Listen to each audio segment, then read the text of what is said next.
Welcome back to Online Darts, everyone. A very warm welcome to 2020, and it is the first live lounge of the year, and we cannot wait. Lots and lots to talk about. We've got a busy couple of hours ahead, Gob. It's going to be good. Yeah, I love how you come to me first. Hello, everyone. I'm back again. One day off, but I'm back in front of the camera. Yeah, how is everyone? All good? All good. You boys? First show of the year. Show of the year. What are we doing? First show of the year and on a Tuesday. What are we doing? We are mixing things up in 2020. It won't stay like this, we promise. Yeah, the problem is if we didn't do it tonight, then it's like ages and then the world seems a million miles away. So it was like, bang, we'll go in on a Tuesday, get it done. But welcome along, everyone. Come and say hi in the chat room as well. Plenty going on. All the usuals are in. And welcome to our new subscribers as well. Touching on that, we're only 10 subs away from 19k. So you know what to do, everyone. Just click that little subscribe button for us. That would be much appreciated. But loads coming on.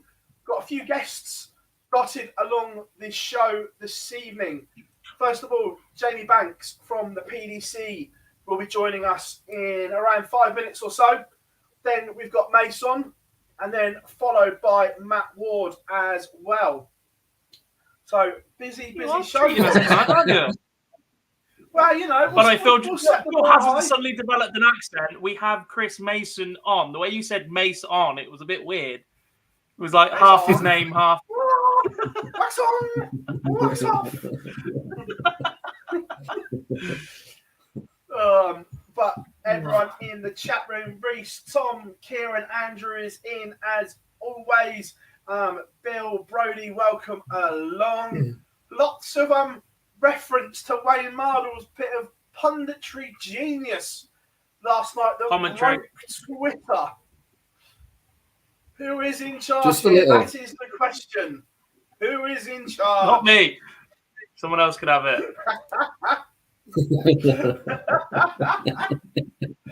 Look, it was genius though, wasn't it, from Mardle? But no, look, the World Championships is like nothing else. It's 16 days in the Big Brother house, but it never fails to deliver, does it, boys? But I know we're going to go through our moments and talk about bits and bobs around the world as we go along. But it's just a special, special tournament. Yeah, it is, and it had a bit of a different feel to it this year. Obviously, with crowds back in, and then to me, probably had a bit. It was a bit of a slow burner, but then as I know we'll go into the games and go into it, but it certainly come to light the back end of 2021 and then into 2022. And one thing I will add on that is Mr. Darwood has on here done a fantastic job on the fallout bar with, and I'll calm Charlie, the rest of them. It was good. I was on there a few times, but generally tuning in as a fan and watching. It was good to have the fallout bar back every night. I know Dobbs looking forward to a night off that or a couple of nights off. Maybe. Yeah. we were having a look at our analytics earlier. We've got to run the full ones, but you guys, thank you very, very much. Numbers astronomical and everything. And like we say, we wouldn't do it if you guys didn't come along and watch and interact with us. So massively appreciated. But like Boise said there, it was a bit of a slow burner. Look, from the quarterfinals onwards, sensational. But up until then, a little bit patchy at times, Gob.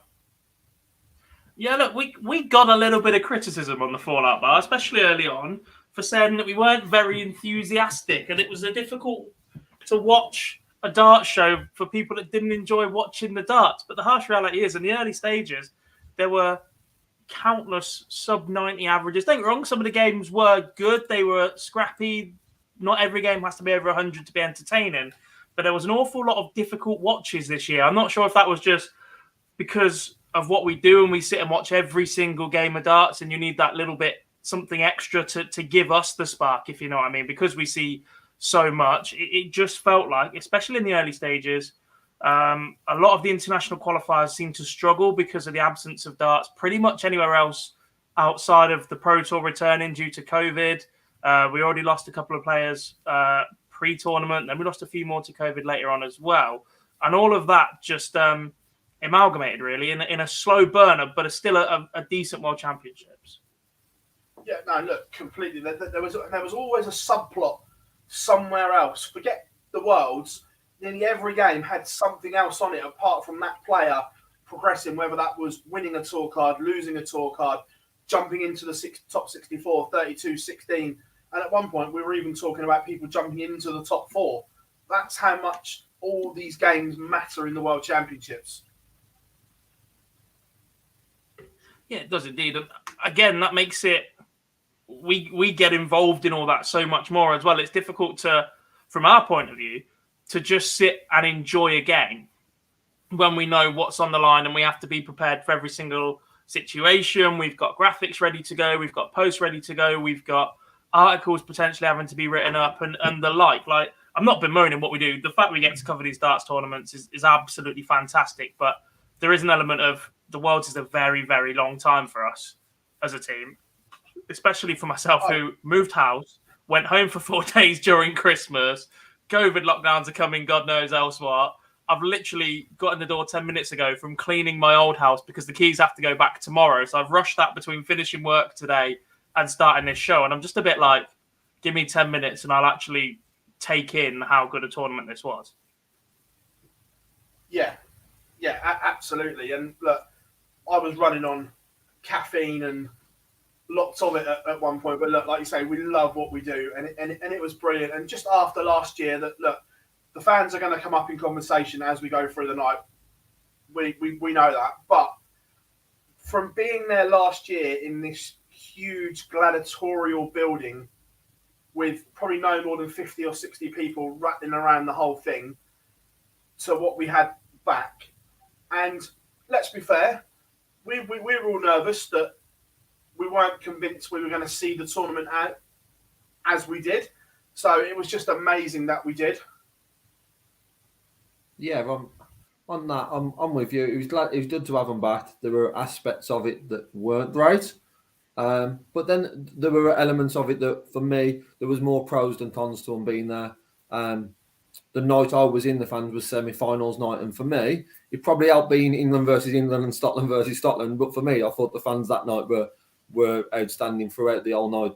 Obviously, the quality of the darts helps, but there was nights like that I thought that did stand above the others, and there's other times where they probably went a little bit too far. But generally, the majority of the people there, I think, made it the event what it was, and for me, 100% better than what we had the year before. As you know, Phil, I was there for the one night of the previous Worlds and the one night we had, and for me, that wasn't even enough for me if we was going to fall back to that, which was a potential.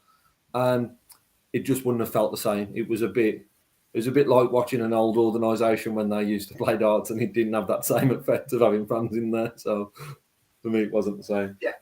So it was good to have them back. I know you were watching from home, and you were quite vocal on it at one point. There were times when they rightfully got a lot of stick. There were times when I wasn't so keen on the narrative being chucked around that they're not true darts fans, etc. At the end of the day, they were there to see the entertainment. They paid their money to be there, which is more than everybody kicking off saying it's not a true darts crowd in Facebook and Twitter were. There were the odd moment. Look, I think the fact that we built up so much before the game about Steve Beaton potentially getting booed meant it was inevitable. If nobody had touched it, I'm not saying it would have, but there was a possibility that would have just been swept under the carpet and got on with. I think a lot of the booing and reaction from the crowd was a little bit pantomime-y, and it's what we've come to expect. If a game's going particularly one-sided, you start booing them because the crowd just want to see a longer game. You remember when James Wade beat Mervyn King in the Masters final, and Merv's 9-0 up and getting booed because the players just want to see more for what they've paid for in the final, etc. Look, some of the crowd were ridiculous. I've seen some videos of fans smashing up the toilets, etc., and that's not the crowd we want. But I think part of it is a hangover from the Euros. Part of it is the fact that it is one of the only sporting events where you can rock up, drink the way that you can in an atmosphere that is, for the vast few years has been encouraged by the PDC. This is what the atmosphere they've tried to create and manufacture and sell it as the best party in the world. I think booing in general, get over it. I'm at that point now where if it's a wall of noise, I've got no issue with it. It's when you get the individuals trying to alter the outcome of a dart by shrieking or shouting or deliberately making a noise that's different from the rest of the crowd that makes the player miss. That's where the issue is. And that's what needs to be addressed. And it's those individuals that need to be picked out and something happen with them. I'm not sure what, you ban them or whatever, but the way that darts tickets work compared to football tickets, that's a little bit more difficult, I think. So, look, I'm not sure I know 100% what the solution was. I don't think they were the worst crowd ever and they're terrible and whatever. There were moments, don't get me wrong, when Michael Smith beat Gerwyn Price, I was livid because the reaction that Gezi gave off, there was clearly an individual attempting to put Price off that had enough, and it seemed to have a major impact on one of the biggest games of the tournament. That was arguably Michael Smith's best performance on TV in 5 to 10 years. It was superb. He just beat the world number one and reigning world champion at the World Championships in a composed performance that we had rarely seen from Michael Smith. And all we spent the next 10 minutes talking about was how bad the crowd were for the final 2 sets. It took the shine off an awful lot of moments this year. And as if by magic, we are joined by Mr. Jamie Banks from the PDC, Head of Broadcast. Jamie, welcome along, mate. Hope you're all good. Evening, gents. Thanks for having me on. Not a problem, mate. Have you recovered from Ali Pally? Do you know what? It's nice to be this time of the evening and not have a suit on, to be honest. It's a strange feeling. We're disappointed you've got no suit on. We normally wear a suit, of course. So we have to... Listen, I did think about it, but I've known Phill long enough now to know that suits aren't his style. Oh, he's in flip-flops and shorts,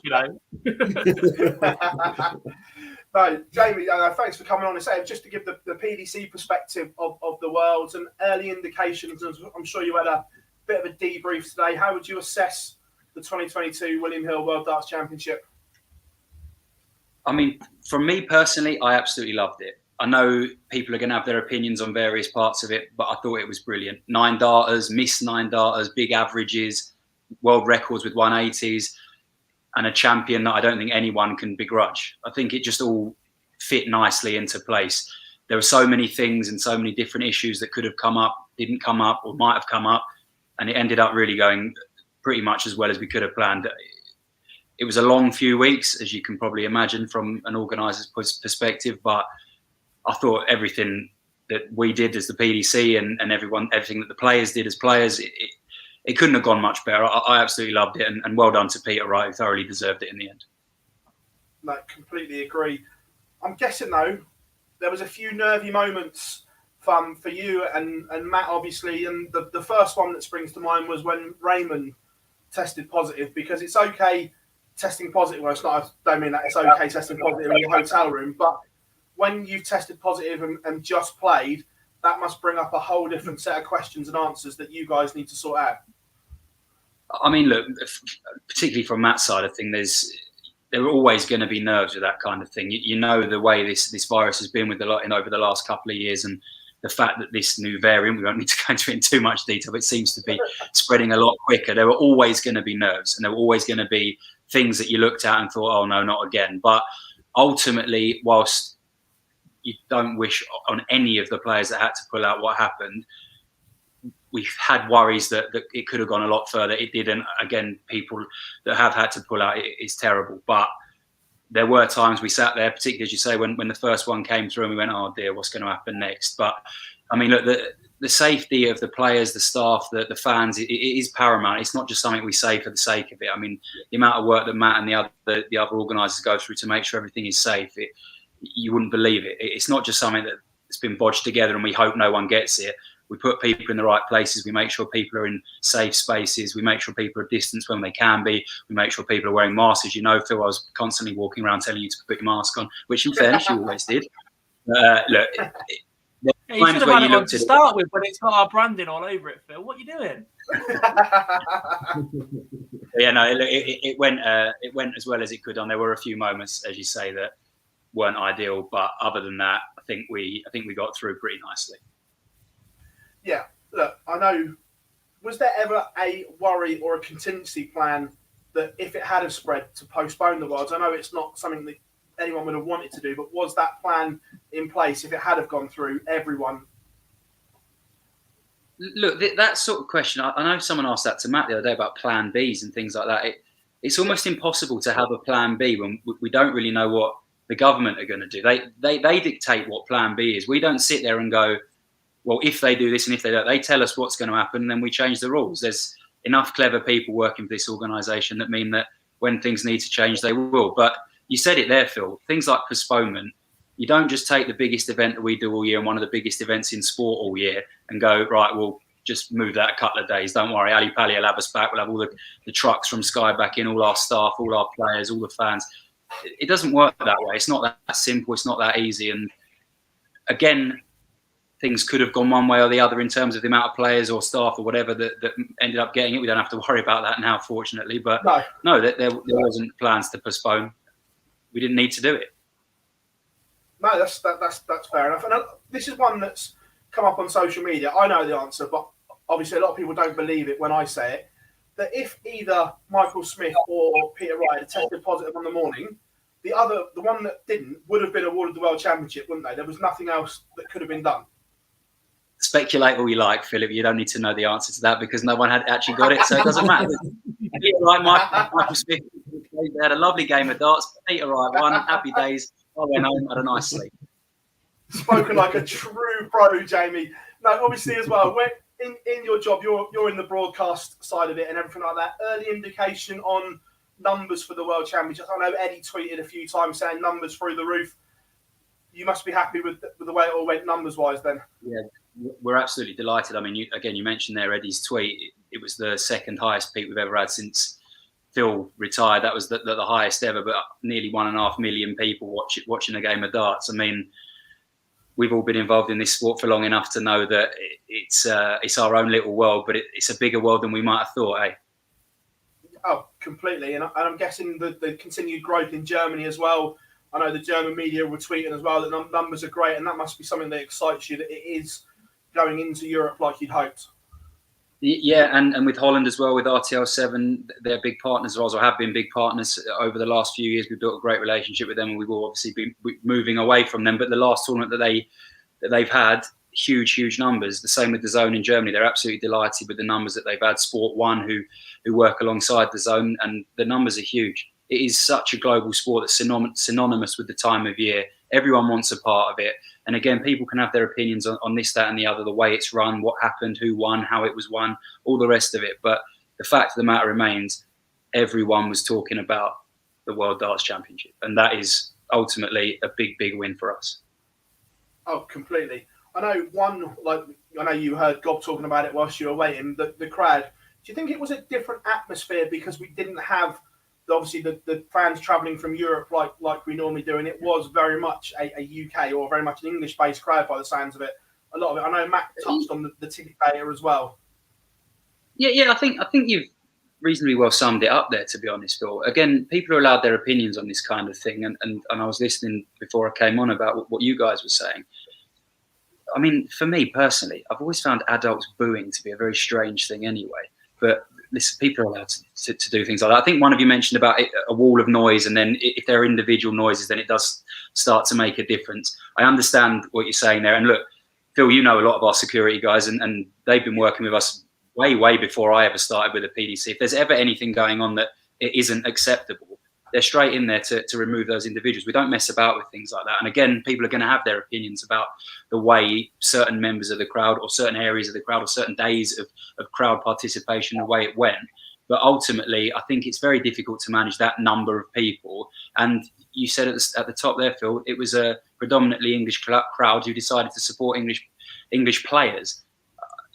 Did sometimes some of the behaviour slightly go over the top? I don't know if I'd use the phrase over the top, but there were times where you could question what they were doing in terms of the way they were supporting players. But that's a personal thing where I just wouldn't sit at a sporting event and boo someone. I mean, I go to Tottenham. There's plenty of times to boo them. You know that, Phill. But I would never sit there and, as an adult, and boo someone. I just think it's a bit of a weird thing. But yeah, the fact of the matter is, it was a predominantly English crowd because of what you'd expect due to the coronavirus and the fact that travel was restricted. So very difficult for me to comment on what it would have been like. But we saw over the last few years that there are huge numbers of Germans that travel over, the same with the Dutch as well, and a number of other nations in Europe as well. So I expect that to change next year. We hope that restrictions are lifted or changed or whatever it might be in various countries, and people can come and enjoy the darts, whether they be from the UK or abroad. It's going to take time. We know that in terms of restrictions, but this time next year, fingers crossed, we won't be talking about things like this. Definitely. And just touching on what you said there, what has the last year, 18 months been like for you in the broadcast and the PDC? It must have been absolute hell, and moving everything and just moving stones constantly must have been an absolute nightmare. Look, I don't want to blow our own trumpet, but I think we did pretty much as well as we possibly could have done. At the start of things, we brought the home tour in, which, I mean, a lot of people wouldn't have thought was even possible at the start, and we somehow managed to make that work over 40 odd days of broadcasting, which a number of broadcasters actually took around the world. It was on TV in Australia, so I mean that worked. But moving forward into this year, I've got to say that one of the days of the match, I think it was the Saturday, the final Saturday, just going in there and having a crowd and hearing that noise, I got goosebumps standing there watching the walk-ons, because it just felt so far removed from what we'd been doing over the previous year. There was absolutely nothing any of us could do to stop what had happened over that previous 12 months. But just standing there in Blackpool and listening to that noise, it is honestly something that I won't forget in a hurry, because it just felt like, right, progress. And look, things have moved around and changed every now and again since then. But just to have that crowd back there and the crowd to be back at Ali Pali as well, it really does mean a lot to us. It looks much better on TV as well from my side. I think people want to see people enjoying themselves, getting involved. That's what made this sport so good. So yeah, it's been tricky. You know it has. You guys have obviously faced challenges as well in your own lives. It's not just big organisations or individuals. It's everyone involved together. So it's been challenging. It's been difficult, but we've learned so much from it. And I'd like to think as an organisation we've grown all together, and the future holds even brighter things. Massively. Before I let you go, your one moment from the World Championship, what stands out more than any other? Darius Labanauskas 9 dart. Oh, it's a bit Dan Dawson. It's a bit left field. No, that was very Dan Dawson. I take it back. Listen, there are so many amazing moments, but for me, the best moment was watching Peter win it at the end. I've known Michael Smith for years, long before I started with the PDC, and I was gutted for him, but it's not something that I know he'll want to hear from anyone right now. But he is too good not to win something big at some point. But I just don't think you can begrudge Peter Wright winning that again. He's such a great player. He's such a great guy. Phill, you can testify to that. He'll never say no. He'll always help out. And he's such a brilliant player, played a brilliant tournament. And the final, having had a final like that was so close, I mean, you boys can have your opinion, but that's got to be one of the best finals we've had for a good few years. 100%, it's right up there. Yeah. Banksy, absolute pleasure to have you on, mate, and thanks for jumping on. I know you've got busy man outside of darts, but thank you very much for joining us for the first time on the Live Lounge. My pleasure, lads. Absolutely. Anytime you want me, give me a shout. No worries, mate. Thank you very much. Cheers. And that was Jamie Banks from the PDC. Whilst we tee up something, I know Mace is in the chat room. I've sent him the link. Mace will be joining us shortly. But a real good insight, boys, into seeing it from the other side for a change. Yeah, straight from the horse's mouth. Look, I think. Look, Jamie used the phrase doesn't want to blow their own trumpet. I don't want to blow our own trumpet, but I think we're pretty good at praising the PDC when they get things right, and I think we're equally pretty good at holding them accountable when they don't quite get things right, or having those debates and discussions where you don't just sit here and slag them off and have a pop at them. We understand it from both sides, etc. And I think it's brilliant that in terms of sport, the PDC is so accommodating for media and for people to start. When myself and Jar started as just a podcast, they couldn't do enough for us and the help. And that when Barry Hearn says there's no such thing as bad press and all press is good for them, they really mean it. They will try and accommodate you in any way that they can. So it's brilliant to get them on.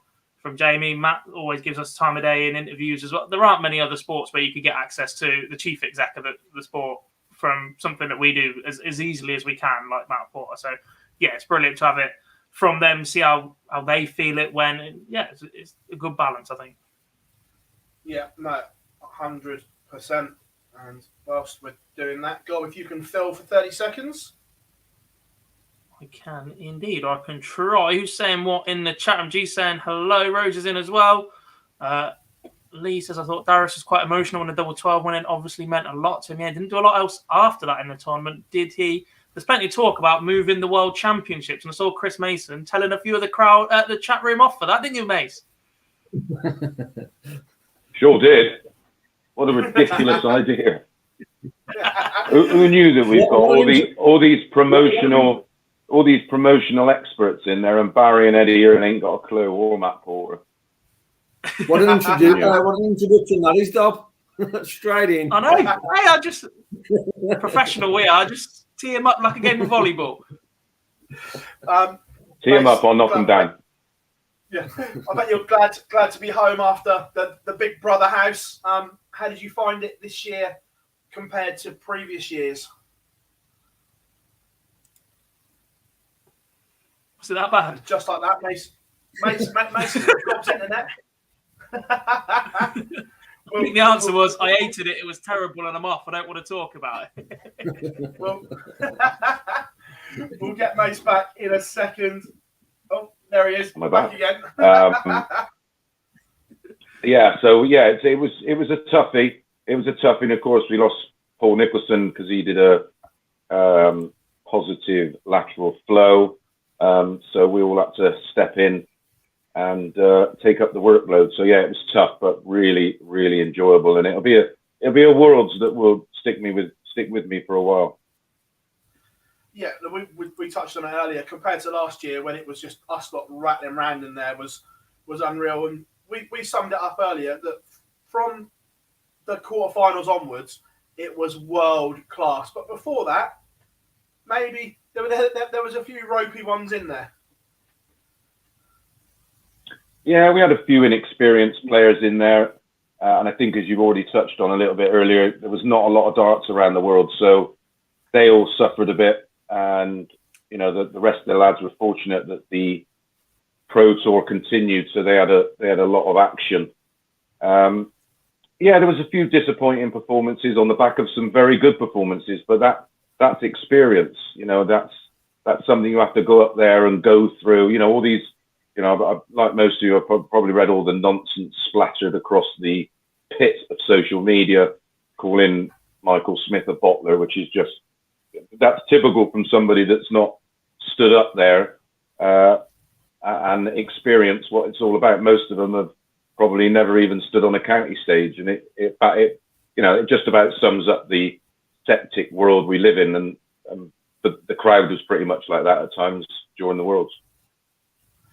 Yeah, just obviously look at it. Have you got a moment that stands out that you remember commentating on that you loved more than any of the others?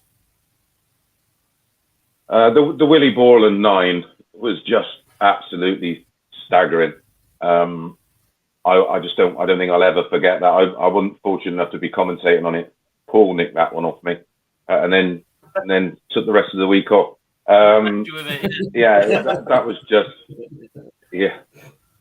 left me with Paul Lim and Joe Murnan, I think. Yeah, it was just one of those magical moments that I don't think anybody that was there, that's for sure, never mind we're watching it at home or down the pub or whatever, that you'll ever forget. It was fantastic, as was the Michael Smith Eddie Price game and the 9 in that. It was only marred, you know, as I said, by this, I don't know whether it's a societal issue or whatever, but that was the only thing that marred what was a fabulous game. Yeah, and the race now for world number 1 is heating up between Gezi and Peter. 25 grand, isn't it?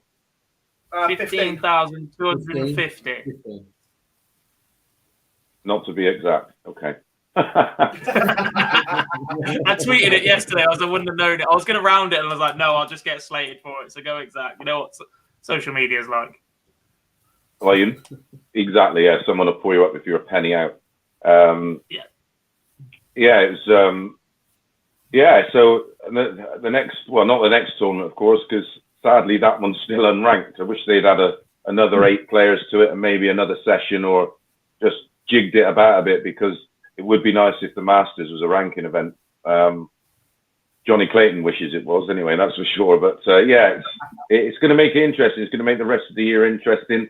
First time in a while that Gezi Price's #1 spot is going to be under severe pressure. And it'd be interesting to see how he responds from the Worlds. Yeah, oh, completely. We've seen from his Instagram, far from happy, but that's kind of common practice now, that whenever he loses, that everyone's on ice waiting for that Instagram post. But he will bounce back. Too good a player not to, Mace. Yeah, I don't think he was in the greatest of form. He won the Slam, but almost sort of, I don't think Peter Wright was particularly special in that final. Not the kind of form that we've seen in the World Final, that's for sure. Still a great win. But yeah, I think he needs to spend probably less time worrying about what people think and more time on the dartboard. Do you think that's something that's crept into the modern day dart player? Because Vincent said something very similar about Michael, that if he puts darts first, he'll win everything. Yeah, of course, we didn't have social media back in our day. If anybody had a moan about you, they had to write a letter, and most weren't smart enough to do that, so we didn't get any abuse. Yeah, it's just this new world we live in. If I put it this way, if I was looking after a player, they wouldn't have social media. I'd get them one of them old Nokia phones that you can just make calls on. They would be banned from it, because there's very little. There's very, very little that's positive about it. Maybe if you're winning and they like you, they'll blow smoke up your ass. But apart from that, I just don't see. I don't see the appeal. You don't. Put it this way, you don't get any abuse on Facebook where people have to use their real name. If they want to go out of their way to create a fake account just to get it blocked, then that's up to them. But, you know, on Facebook, people tend to be who they are. And it's funny, you don't get any abuse on there. But where people can hide behind a platform, Instagram or Twitter, then, yeah, I just don't think it's a healthy environment, especially when you're nowadays, you know, the players are put on a huge platform. They are almost turning into superstars. So you just have to be a bit careful, and I just, like I said, I don't see what the benefit of it is. If it's for a commercial side, then get someone else to do it for you. Like most celebrities, actual real celebrities do. They don't run their own social media. If people think they do, they're bonkers. They only ever see the good things because the rest of it is deleted by their PR person. Looking ahead, Mace, as well, we touched on the Masters. How excited are you to be back, and the tournament that sets the tone for the rest and sets the tone for, well, we say the Premier League. We're still unsure on that at the moment, whether Cardiff is going to go ahead.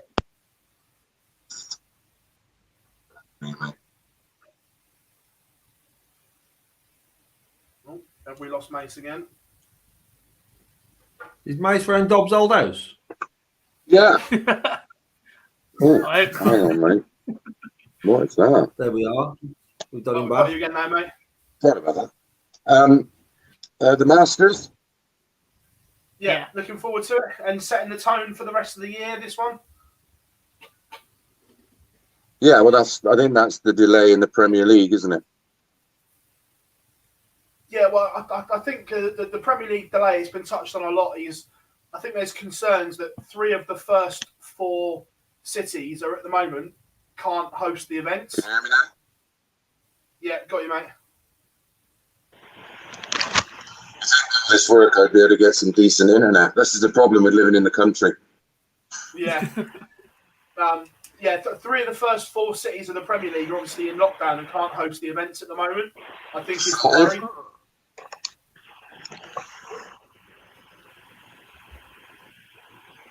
Can you hear us all right, mate?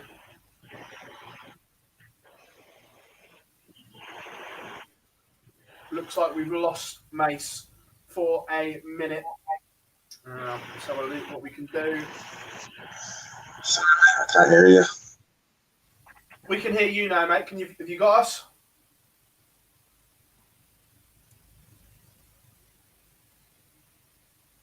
No, looks like it's gone.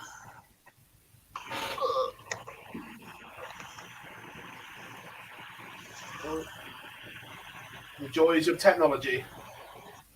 Better, mate. Yeah, we can just about hear you, mate.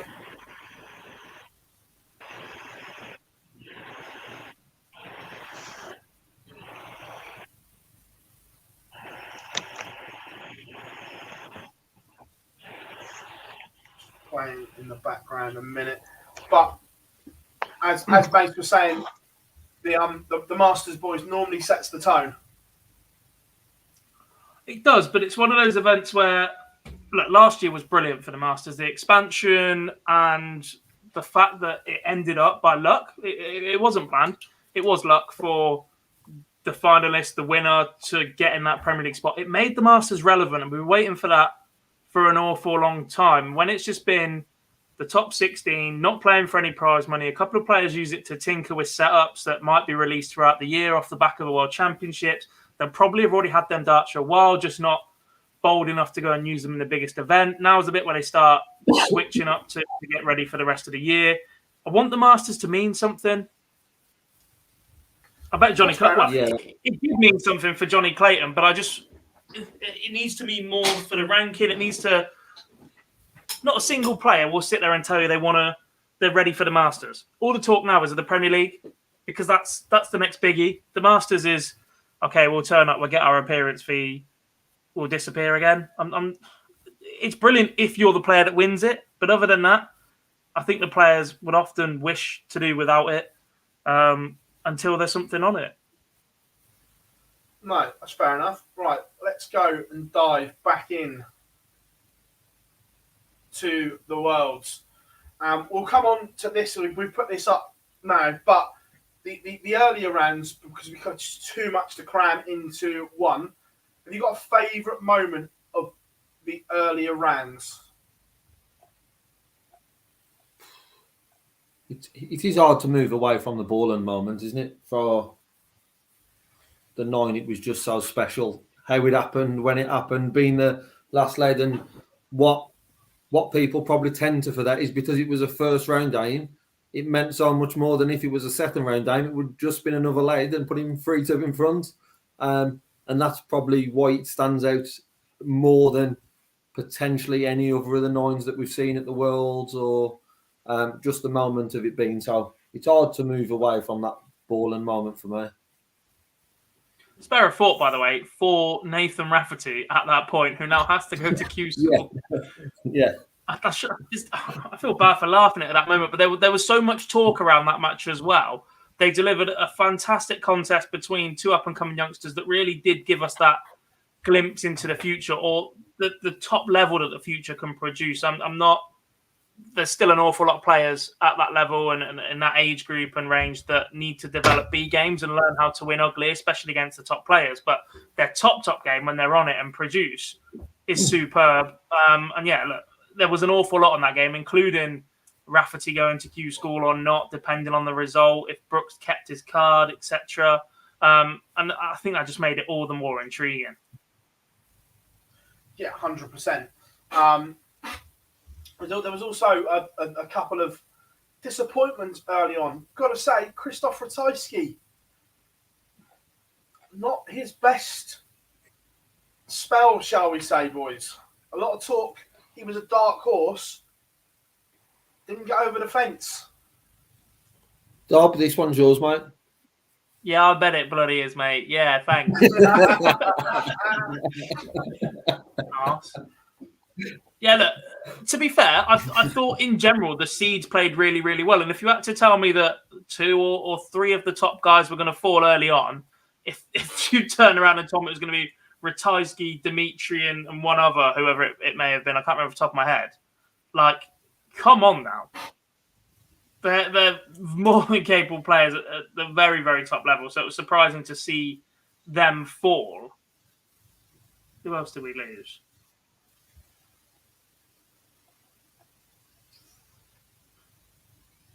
One of my highlights was Boris Koltsov dancing. Please, that game was incredibly entertaining. It's Yeah.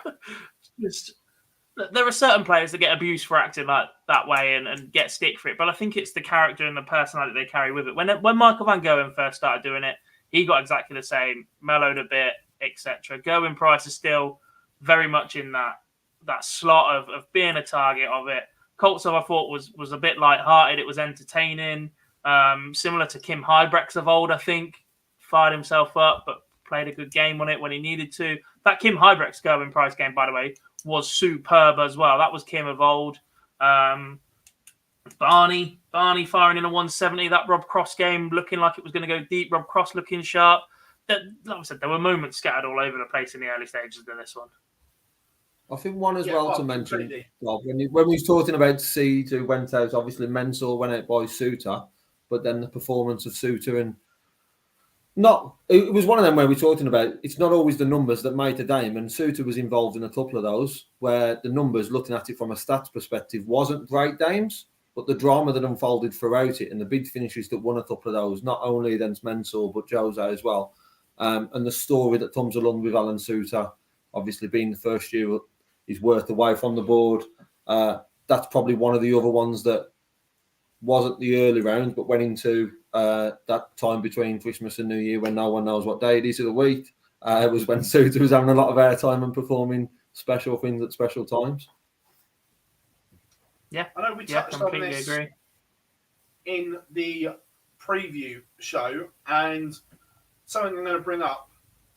How worried are we now for Devon Peterson being 3-0 by Raymond Smith? Look, don't get me wrong, Raymond Smith was one of the revelations of the tournament, but Devon looked gone.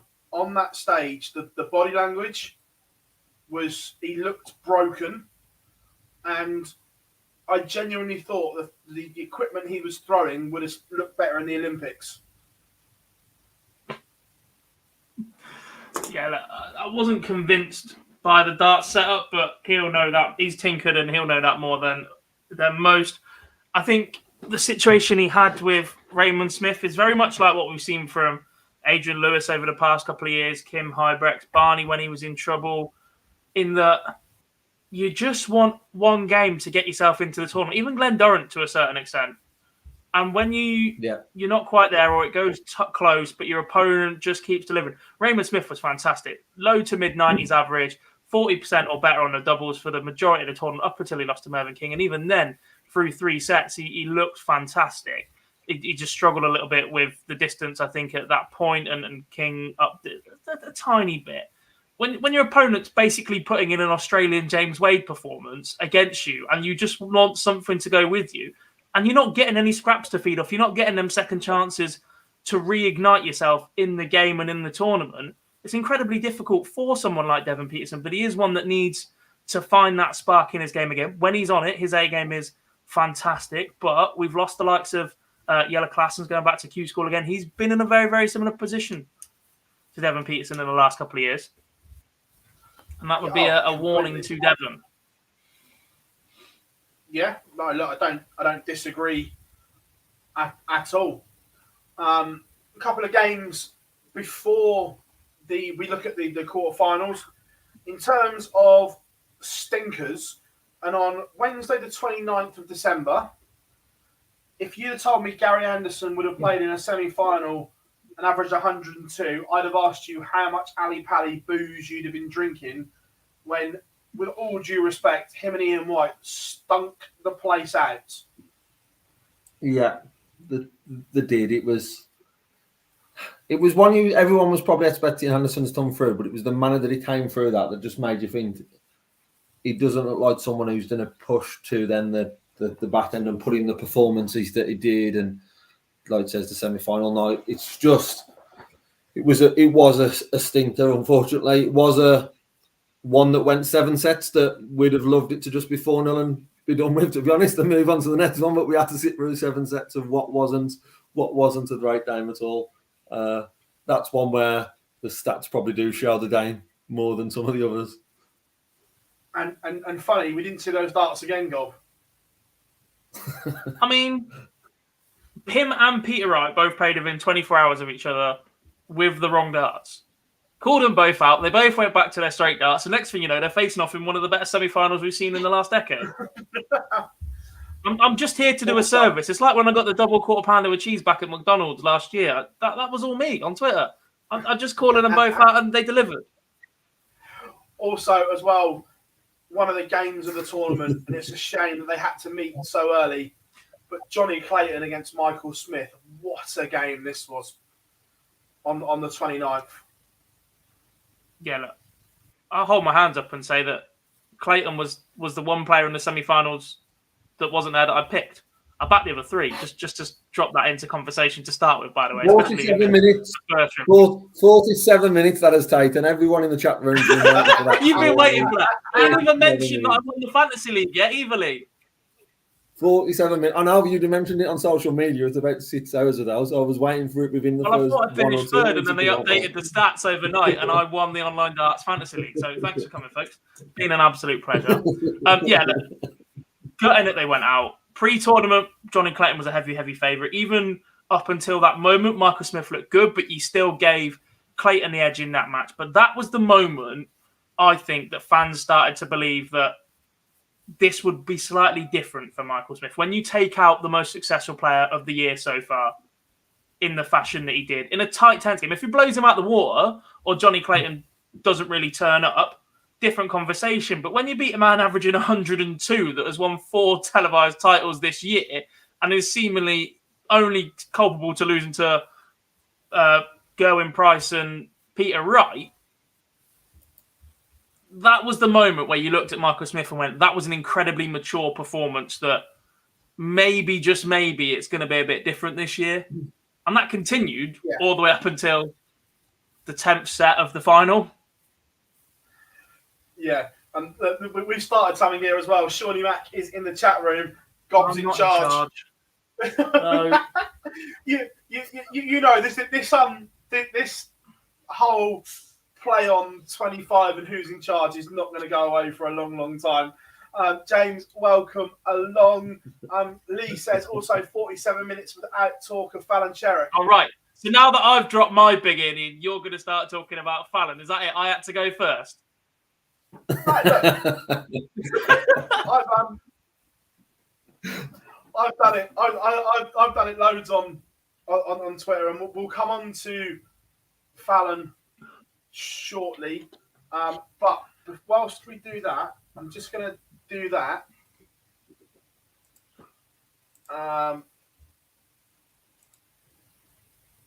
just going to add in. Matt, if you can hear me, you need to turn your camera around. You're upside down. I'm about to put you live in a second.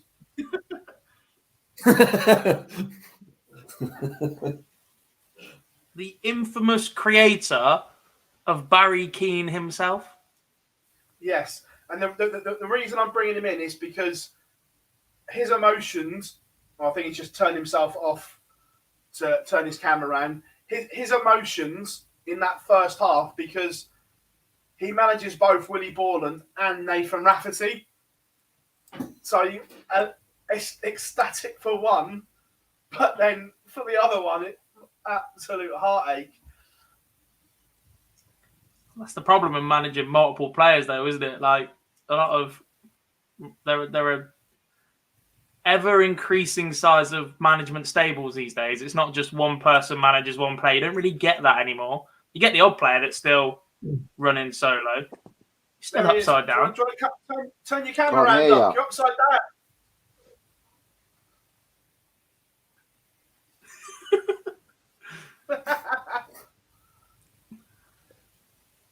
I can't hear you. We can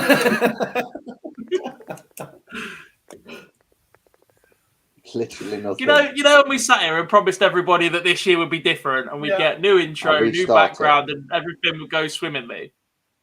To be fair, I can hear Matt perfect, and I've got audio coming through from him. Yeah, I can hear Matt, and I think Matt can hear us. Or is the right way up?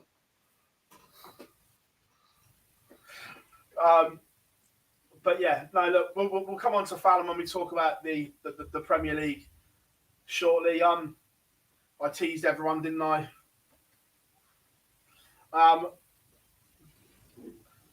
But whilst we're waiting for Matt to rejoin us, massive shout out to Raymond Smith, because he was one win away from a tour card. And from potentially a tour card, he had to accept it. That's a different conversation. Do you think he would have taken it? Because I don't. No. I think it would have. So does that mean he was just one game away from Matt Top not having a tour card? Because that tour card would have then if he'd taken the card. I think if Kai if had he wouldn't been... have taken it, if he wouldn't have taken it, he would have still done to an extra one at Tuesday, wouldn't it? No, I think it would have. I think Max would have retained stayed it. on. Well, Yeah, because if you hand it back in, the next person, I think there's 30 cards available this year, by the way, which is one more than last year. But we'll get to Q School in a bit. I think if you could guarantee a minimum level of income for Raymond and Kai Smith, and Kai had a tour card as well, then I think that decision becomes a lot easier, because two of you doing exactly the same thing. You've got your practice partner. It clearly works for them. It's a little bit easier to move everybody. When you've got Kai hoping for the same career path back home, but the other half of the planet and splitting the family up and that sort of thing, and all the work that Raymond Smith does back home, he'd already committed some of his prize money to youth darts in Australia. At all. And I'm upside down as well, which is quite funny. We can hear you, mate. We can hear you. No, we can't see it well. It has to be Matt's end, because we can hear him. Yes. And he's always upside down. Yeah. But at least this time he knew he was upside down. The first time he didn't. We're getting there. We'll get there in a minute. I'm saying it now. This is the final episode from the 2021 season year. The next show will be different. This is the roundup. People have seen we've got a new thumbnail. We're going to spend some time designing some new bits and bobs as well as we go along. But whilst we're waiting for Matt to sort his technical issues out, we'll move on from the quarterfinals, and when he comes back in, we'll speak to him. But from the quarterfinals onwards, boys, the William Hill World Darts Championship was nothing short of sensational. You got a nice one, Lee. Yeah, I would go from the quarterfinals, second game onwards. First game, maybe not so much, Phil, but second game onwards, and yes. Then we saw. I can't say that, because then people will say I dislike him. Okay. Oh well. Yeah. The first game, it just because I guess we didn't see the level of nerve that we saw before. Wade sort of eased to victory at least. Then from then onwards, Wade does what Wade does, doesn't he? And Dob will be very happy about that. But from then onwards, we then see the standard. Hello, mate. The right way up. Hello. Greetings. We've got him at last. The tentative hello. Can you hear us? Yes, I can hear you loud and clear. Outstanding. We were itching to get you on, because talk us through your emotions versus Willie Borland and Bradley Brooks for so many different reasons, because obviously the elation of the 9-darter for Willie, but then did you have a thought for Nathan as well afterwards? It was the weirdest game, because he was 2-0 up in the fourth, and Bradley took like 3 good legs, 2-all.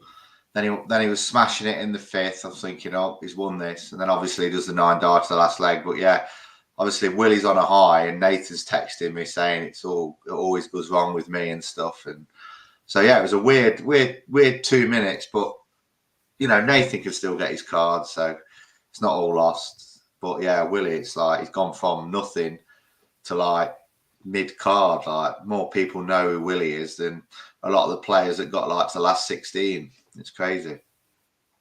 Yeah, I was just going to say, what was it like? Because in that moment, that the momentum was probably with Bradley going into that last leg, and then from nowhere, just the perfect, best way you're ever going to see anyone to win a match. It was weird.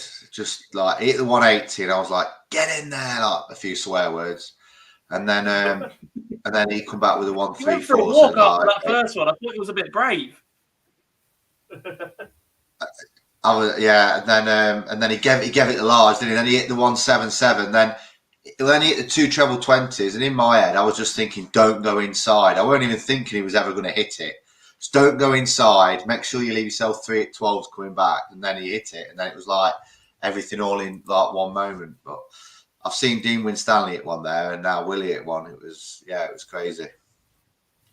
How much has that changed the young man's career as well? Because fighting for his tour card, that must give him so much confidence moving forward.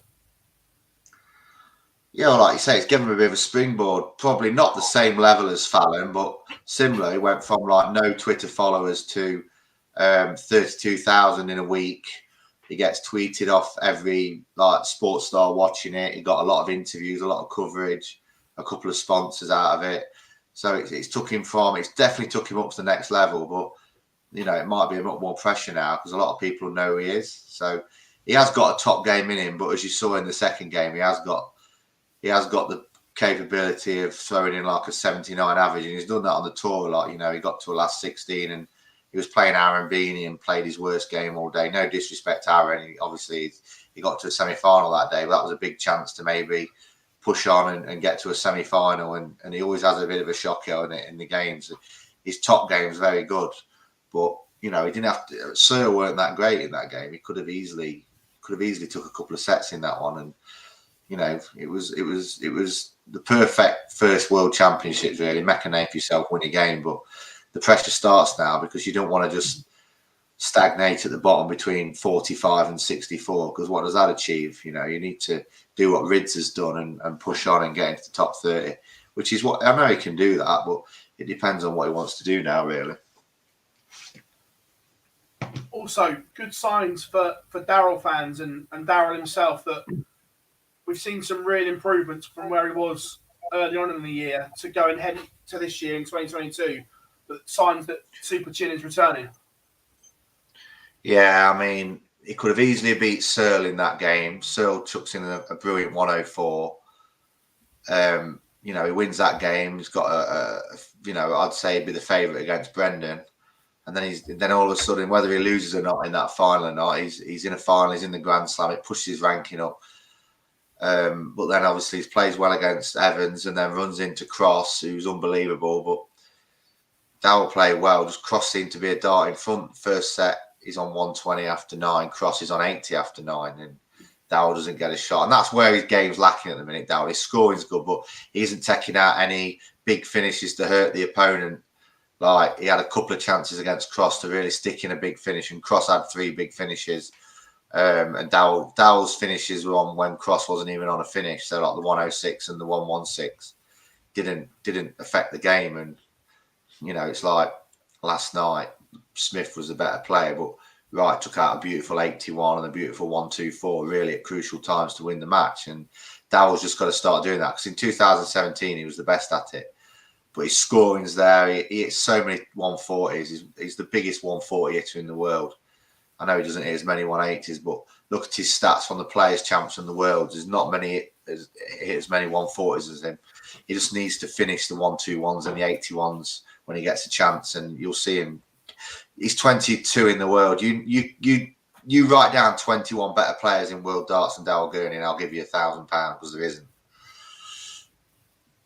What was it like, the Worlds, from a manager's point of view? I know there's been a lot of talk around the COVID issues, people failing tests. Peter Wright openly spoke about not wanting to stay in the hotel and everything like that. From your point of view, what's the last 2 weeks been like? I mean, when I heard that Van Gerwen had pulled out, you know, the people saying, why no MVG? And everybody was like saddened and stuff. But I was a bit gutted for him, to be honest, because, you know, he got a lot of stick on social media for that picture, but, you know, you can pick it up absolutely anywhere. You can be at reception and just wipe the floor, wipe your hand with the reception, and, you know, and you can pick it up. I mean, you can be as careful as you want, but people are saying lock yourself in your room. You've still got to come out your room to play. You still got to play in front of 3,000 people. You know, they're a victim of the government guidelines because none of them were really ill. None of them were really sick. They just had something in the system that they probably wouldn't know they had unless they tested for it. So sometimes, you know, it's less than a cold. Some of these guys can have a sore throat. I've got a sore throat now. So I'm probably more ill than they were. And they had to pull out the biggest tournament in the world. And, you know, fair play to them because they were honest. They could have, you know, a lot of people, silliness was coming out that the players weren't honest. But two big names, and Vincent's obviously not as high as Van Gogh or Chizzy, but, you know, I'm really friendly with Roger, and I felt really bad for Roger because, you know, I was gutted when Dowell lost, but at least you got to see him lose on the stage. And what if Gerwyn Price had got it and loses his championship without playing? And it's not the PDC, it's the government that have given these silly rules. The PDC are only doing what they're being told to do. They can't go against the government. They're a darts company, for God's sake. You know, it's not the PDC's fault. They've got contracts with the Sky TV. They've got 3,000 people coming out. What you're supposed to do, say it's cancelled for a week. You won't be able to sell the tickets again. It's just the way it is. You've got 17 days of live TV booked in. Sky want their content. So it's the government that are sort of like dictating to companies like the PDC and football as well. You know, 103 cases across the Premier League of games getting cancelled. And I don't think many players are sick. There's no real sickness in these players. I might be wrong there, but, you know, I don't think they're getting ill.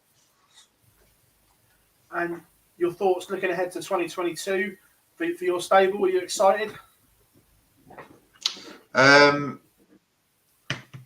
Yeah, I'm excited to see what happens now.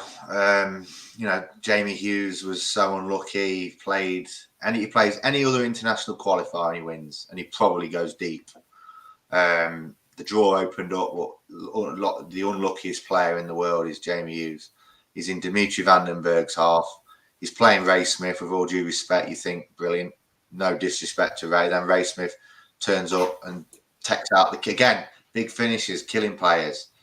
It's always the same. You need to take that punch. But Jamie's playing well. Ricky's playing well. Dowell's playing well, and Willie's playing well. They're the four that we've got on tour. But you know, Q School could be interesting. Eight players going in. I expect to get at least three of the lads through. Nathan, Carroll, James probably being the three that you talk about. But you know, you've got Nathan Gervin who can play. Steve Burton, he's pretty good. But you know, you just got to get on the tour. Steve Burton and Ryan Searle were level 3 years ago. One missed out the car by 500 quid. One kept it. One's had something to practice for, really kicked on, and one's had nothing to play for through COVID and let it get to him. It's just a matter of confidence. You see Johnny Clayton going from zero to the best, not zero, but mid-card to top player, World Championship contender. All it is a confidence. They all can play. It's just a lot of players think they can do it, and as soon as they know they can do it, they get up there. Jose de Souza. There's loads of them. As soon as they know, it clicks. I'm not sure if you're still working with him, but I know someone that you tipped up last time, Shane McGurk at Q School. Sorry, I forgot all about Shane. Shane's had COVID and has been really ill, but he hasn't played. He started to play again. He said he's knocking in. This time last year, he was knocking in a lot of 100 averages. But yeah, I mean, Shane was so unlucky last year. He lost to Baggish. He missed double top off a 120 or an 80. But to be honest with you, it's probably good that he didn't get it, because it would have been a nightmare from Republic of Ireland coming in over all the time. It would have been staggered. Maybe now's the time to get it. Everything happens for a reason. Bradley Brooks takes out that 134 with Willie sat on 60 to stop him winning the match. You think that's the worst thing that's ever happened to him? The reason that happened, so the best thing in the world could happen to him. So you don't know what it's for, but everything happens for a reason. I'm a big believer in fate, and whatever's going to happen happens, and it doesn't. You don't know the reason until it shows itself. Matt, absolute pleasure. We have our Q School coverage planned as well, and you're more than welcome to come and jump on, because Barry Keane has stuck ever since that time you've jumped on. So more than welcome to hop on during Barry Q School. Keane. Yes, listen, though, I think, well, I hope for how much bad luck he's had and how well he's stuck in the last 3 months. And the amount of times I've been bigging him up, telling everybody who listen how amazing he is. I just hope Nathan Rafferty comes through, because he's had a lot to deal with and he's dealing with it. And he's a good lad. With you. Saw him at the Live League. Spent a lot of time with him. Top lad. Yeah. Matt, absolute All right, pleasure. guys. Thank you very See you much. soon. And we'll see you all very, very soon. See you later, mate. Bye. That was Mr. Matt Ward. There we have it. Right, back to the World Championships. A nice little insight from him. Right, We're not finished the World Champs yet. Right, back to this. Like we were saying, the first one to forget about. But this is when vintage Gary Anderson started to show his head gob against Luke Humphreys. Straight barrel darts. Good darts, Gary. I can't lie. And I've said this a couple of times on the Fallout. The minute this semi-final lineup transpired the way it did, the fan in me was very, very happy. The 4 players, I got a lot of time for all 4 of them, have followed their careers greatly from way back before I started doing media, and still have stronger emotions to them winning darts matches and tournaments than I do for a lot of other players. It's just natural. It's unavoidable. We try it and we give as unbiased opinions as possible, but there's still a fan in you somewhere that wants certain players to win. The minute that 4 lined up the way they did in the semi-finals, I was a giddy 14-year-old just happy to see it again. But one concern was somebody had to lose the biggest game of all, because all 4 of them, I think, had an argument for wanting or even needing to win the tournament this time around. Peter Wright is probably the lowest on that ranking of needing to win the tournament this time around, given his stature in the game, his ability at the minute, the fact he's been to God knows how many titles back and forward in the last few years, etc. He's up there. Wadey was at the point where, if it didn't happen this time, does it ever happen? Michael Smith being so near yet so far, start something different. Gary Anderson is clearly on his way to just fishing full time, but still loves to rock up at Alexandra Palace. And what a story that would be, that the man that doesn't practice is the best player in the world at that point. So, look, it was a fantastic lineup. But yeah, Gary switching back to those darts. I don't know an analogy for it, but the fact that he's better with those darts, Peter Wright is better with the straight darts, whether they like them or not, I don't think what they like is relevant. They're good with something. Stick with it. We'll come on to that one. The third quarterfinal. This was maybe the one opportunity Peter Wright gave the field. And this man broke out into the world of darts. We all knew that he was a wonder kid from the northeast of England, but he has now arrived in world darts, what he did at this World Championships. And there was one dart at tops, and you physically heard it clip the bottom wire against Peter Wright. And I think that was to go 4-2 up, and Wright made it 3-all, Gob, if I remember correctly. Yeah. But what a tournament for this young man. Yeah, but fantastic tournament, fantastic performances. Even the manner of his defeat to push, obviously at the time we didn't know, but the world champion all the way in that one. It was what a lot of us have seen and followed on the Pro Tour, and it was just him bringing that to the main stage, and he brought it to the biggest stage of all and had an incredible run. The fact that I know a lot of the World Championship, we do go into conversations about the Premier League.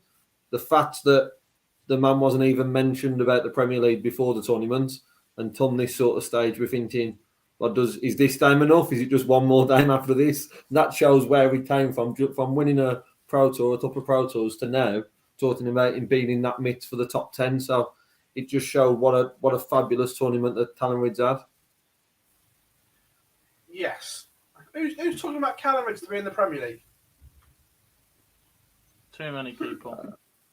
I was sat with you watching it. Still, I was sat with you watching this game, and it certainly came at once or twice. No, boys. Evening, Charlie, a few are in as well. Then moving on to the last one. The champion was dethroned by Michael Smith in a 9-set thriller on New Year's Day. And this one had a little bit of everything.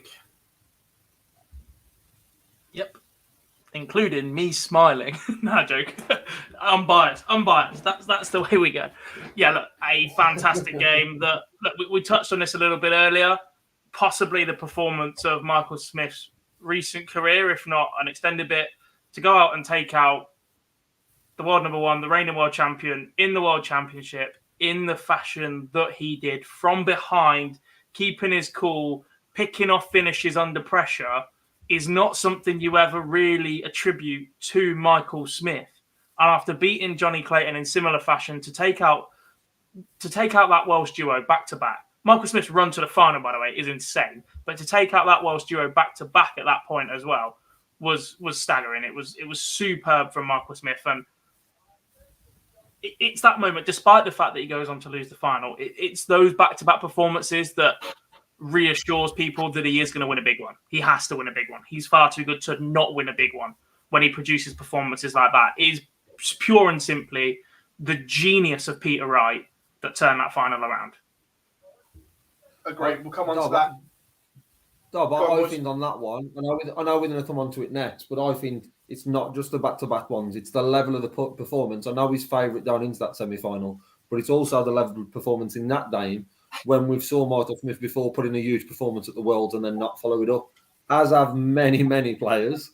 It's not just something for Michael Smith. The fact he followed those two up with another, like I says, he was favourite. He was expected to win that semi-final, but the manner of then how he performed in that one as well was just outstanding. Moving on, semi-finals, 96K, and there was only 4 remaining. And somehow, I'm not quite sure how you get to a world semi-final with a tournament average of, was it 88 and 8 180s, but James Wade found himself in the final 4. But even before a dart was thrown, Gob, I know you're his biggest fan, but every stat you looked at said Michael Smith was going to give him a caning. Yeah, and he pretty much did. Look, James Wade making the semi-final is the only player in the entire field that could have done it in the manner that he did it. Let's put one thing out there. Pre-tournament, in the last few months, didn't give James Wade a hell of a hope at this tournament. He hates the format. He hates the venue. It's got scar tissue for him. Ironic that the person who's having a pop at is the person you could compare him to most in this tournament, I think, towards the end of it. But yeah, only James Wade can put himself in that position. Phil Bars, who's on pop at Dob. Oh, no, he's not comparable. He played for Celtic once in his life. Throws Michael Smith darts. The other one. Look, he started too slowly, and it was the same case of what we've been saying about James Wade for a long, long time. Whatever level he starts a match at is what he's going to finish the match at. And he started a level below Michael Smith, who maintained an exceptional level throughout, and he got punished for it. There was the back-to-back sets where you thought, maybe is this it? And it was potentially a set away from really causing Michael Smith some trouble, and us seeing that Michael Smith bottle as much as we want to see it, because he'd been in tight, tense games where it's there constantly. He hadn't really been in a game where he ran away with it, got reeled back in, and then you start getting a little bit tense at the fear of throwing it away from a good position. And James Wade was a set away from forcing that, but he was never quite there scoring-wise, and every time that Michael Smith needed to, he just put his arm out and pushed away from James Wade and kept him as far back as he possibly could.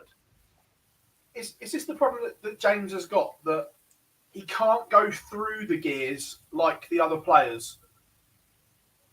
That mid-game, Anderson, Smith, Wright, Price can go through the gears where James doesn't seem to be able to go through them during a game.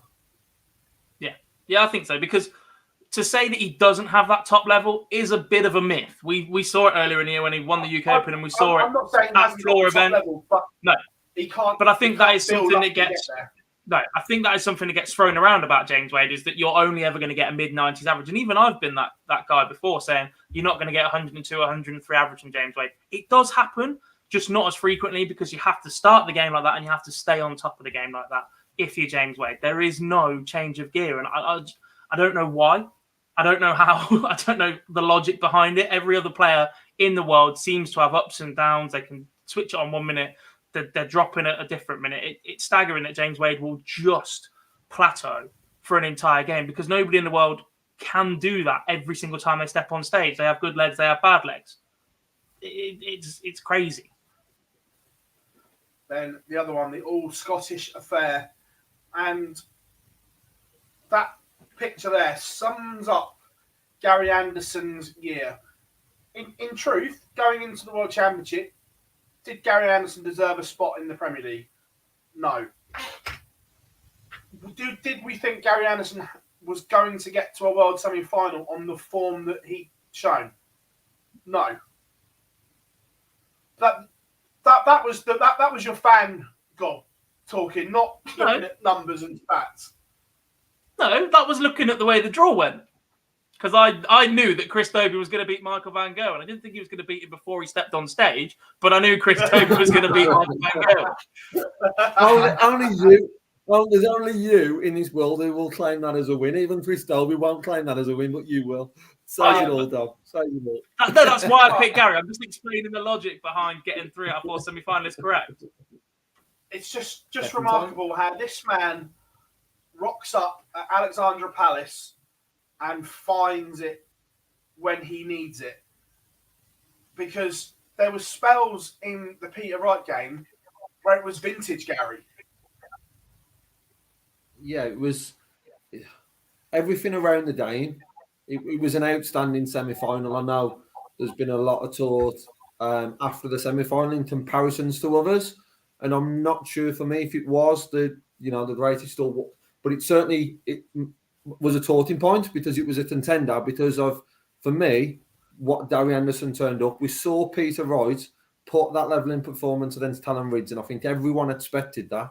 And it was down to be Gary Anderson who determined how good a game this was down to be because of the standard that Peter Wright had set the game before. And I think the change of darts that Dobbs alluded to had a massive impact. That was for both players. But it was just the start that was enough to see Peter Wright over the line. That 3-set lead was just too much for Gary Anderson to claw back. But we'd love to see that from set 3 onwards. We'd love to see that Gary Anderson for the Premier League and throughout all the other events, because standard-wise and quality-wise and everything at the 180s with just total ease and not a care in the world is just such a joy to see. I just wished he loved darts like Michael Smith does. Could you imagine? With the ability even if he just loved it for like 3 months, just a few months, just short periods, he loved it, it'd be great, even if he saw aspects of that.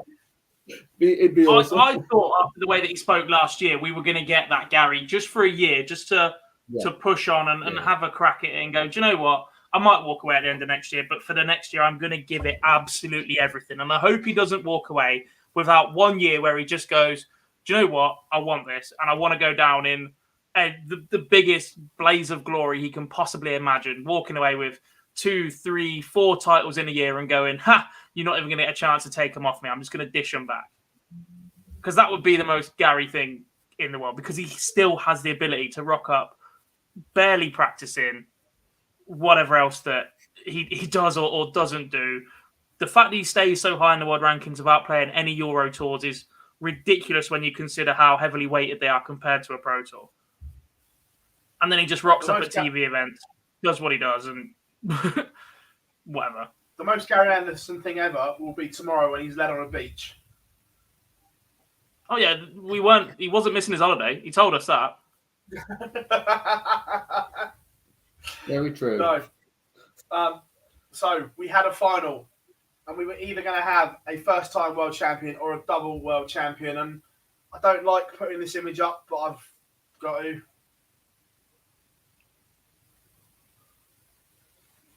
Heartbreaking. Yeah. Because I think I tweeted it out that, in my opinion, Michael Smith was the better player, but Peter Wright did the big moments and hit more big moments in the final. He was the better player for 9 sets. I can't say that Michael Smith was the better player for the entire match, because from 2-0 down in set number 10, Peter Wright averaged 115 for 8 legs. Yeah. I get that. I'm almost still in the sense of as a whole, yeah. Across the 12 sets, I think Michael Smith played better, but Peter Wright did the better moments and the bigger moments at key times for me. Yeah. Well, it's hard to disagree with that. I can see your point, Dob, in the sense of those 3 sets. There's the talk about Michael Smith being in that sort of situation and not seeing the game out. If anyone just wants to watch 3 sets of fabulous darts by one player, just turn that on at 2-0 Michael Smith in set 10 and see what Peter Wright done. And Peter Wright is unplayable. That was Peter Wright for the match play, the last 3 sets. Yeah. For me, in that sort of that part of a game, there's probably only Derwin Price and MVG who I've seen before in such big events put in that run towards the end and go on and win something, firing them numbers. They're probably the only 2 who could have then matched them. But generally, overall, I agree that Michael Smith over the 12 sets looked the better player. It was just Peter Wright turned up after switching his darts however many times to get to the ones that he was comfortable with that night, and he found them at the right time. We lost count how many times he switched between the 2 sets. Literally lost count. And it wasn't just the switching of the darts for me. That's a Peter Wright thing. It's not a major difference. He obviously felt whatever he needed in those moments. He just looked knackered. I don't know where it came from. At 4-3 up, Michael Smith was never losing that game. Peter Wright was starting to throw on the 19s because he was struggling to keep the dart high enough. He looked like he didn't want to be there. His troubleless visit started to creep up incredibly. And then all of a sudden, he just flicked a switch that we were literally talking about 5 minutes ago that James Wade doesn't have. Peter Wright has it, and he can switch it on whenever. And from 2-0 down, when he needed it most, he looked like he was about to be 6-4 down in the match. Absolutely massive. He goes and runs off 3 straight legs, it turns into 8 straight legs at 115 average. Marcus Smith stops her up with a 15 dart, I think, and then Wright wraps the match up with another 5 visit leg. I think in that run, Michael Smith had 12 darts, 9 darts, 12 darts, 12 darts on the Peter Wright throw. Try breaking that when you need to stop the rot. Yeah. And there we have it. The picture of Peter Wright collecting his 2nd world title. Couple of questions for the chat room. I'm going to play a quick clip of Peter Wright in a second. But chat room, time to get involved. I would like your performance of the tournament, your moment of the tournament, and your breakout moment or breakout player of the tournament. Been quite demanding tonight, I think. And if you can type all them, you can click the like button as well. Yeah, and before I play this, we are 6 subscribers from 19k. So you know what you've got to do. Can you get us to 19k before the end of the live lounge? But here we've got a quick 20-second clip of Peter Wright. The full interview is over on our channel, which you can watch after the live lounge. I've seen, I've got her back. Well, I know it's Sid, but this is my lady. This is a lady, and 5. Definitely, I can win another 3. Yeah. Before I'm too old. Peter Wright dropping bombs that he wants another 3 world titles. genuinely think you'd be foolish to argue against him. Don't get me wrong, the era is extremely competitive. You expect Gerwyn Price to bounce back. You expect Michael Van Gerwen to bounce back. You expect some of the youth to come through and start pressuring. James Wade, Michael Smith. But at the moment, if Peter Wright wants to win a tournament, Peter Wright wins a tournament. There is no doubt of how consistent that Gerwyn Price has been for the last couple of years to make himself world number one. He has been exceptional, solid. He played in literally everything, and he mopped up at will. And Peter Wright chopped and changed his darts occasionally, tinkered, etc. If he wants to win a tournament, Peter Wright will win a tournament. He earned £900,000 last year. He will be world number one. I have absolutely no doubt about it because of the amount of money they're both defending by February, March. It would take an almighty effort from Gerwyn Price to defend that. I'm just not sure it's going to happen. And once he is world number one, he's literally achieved pretty much everything. He's got to go after the slam, which would be interesting because obviously Price holds that again. But there is... If you listen to his full media, there's one trophy that he wants in 2022. There is. The one Which that one? won't make him world number one, Rob. Premier League. And it's the Premier League. Yeah. Go and win the World Series, mate. It's the same. People might not like it, but in the players' eyes, the Premier League is the second biggest tournament in the world. Because the players have been told it is for the last God knows how long to push the importance of the event. I don't want to get into a massive debate about the Premier League right now, but for the last 15 to 20 years, the Premier League has been about the top 10 players in the world beating lumps out of each other week in, week out. The Premier League has gone stale.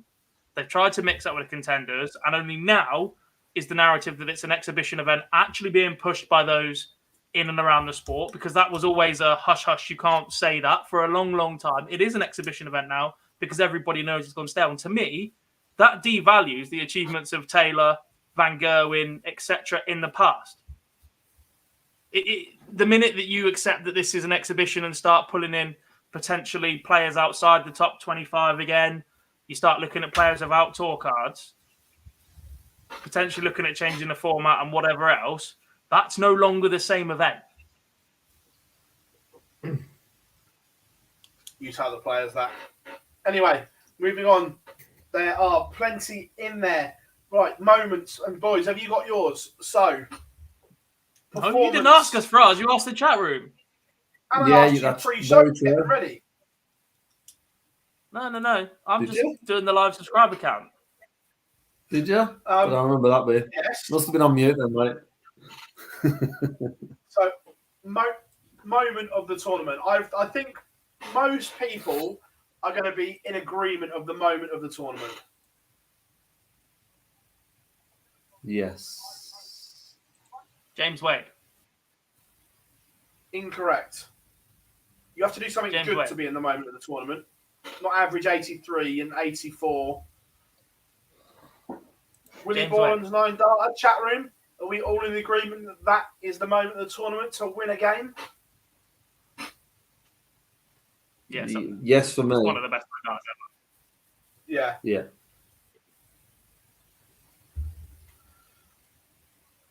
So, breakout. I think most people are going to agree with this as well. For me, Callum Ridds.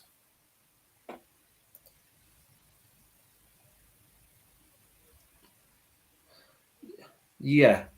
The only other name I was sort of looking at, but it can't be through as a breakthrough because he's been in the quarterfinal before, was Luke Humphries.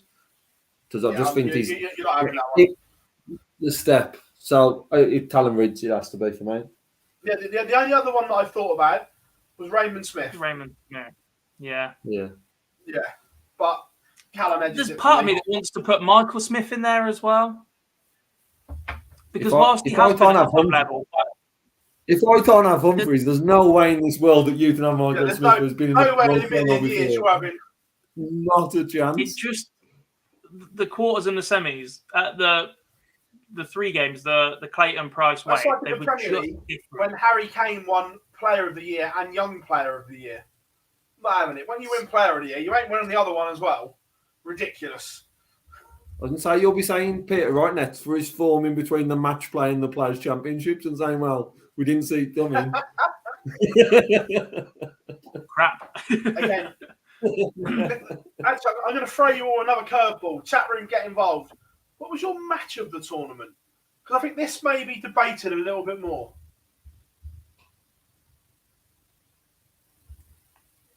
Have we not got performance as well? Yeah, but I'm match of the tournament as well. It takes two to have a good match. There's a few in there. Yeah, there is certainly. Yeah, that's what I mean. Thought, this will split a little bit more. I thought Gary Anderson's got two contenders in there. Him versus Rob Cross and him versus Peter Wright. They were both exceptional games. Gerwin Price is the same. He's got two in there. Michael Smith against Gerwin Price and Kim Hybrex against Gerwin Price. I thought that was an absolute belter of a game early on. Johnny Clayton's got two in there as well for me. Michael Smith and King Barry. Brooks versus Borland was superb. It was two youngsters going at each other at their top level, which is brilliant to see. Nobody really dropped off in that one.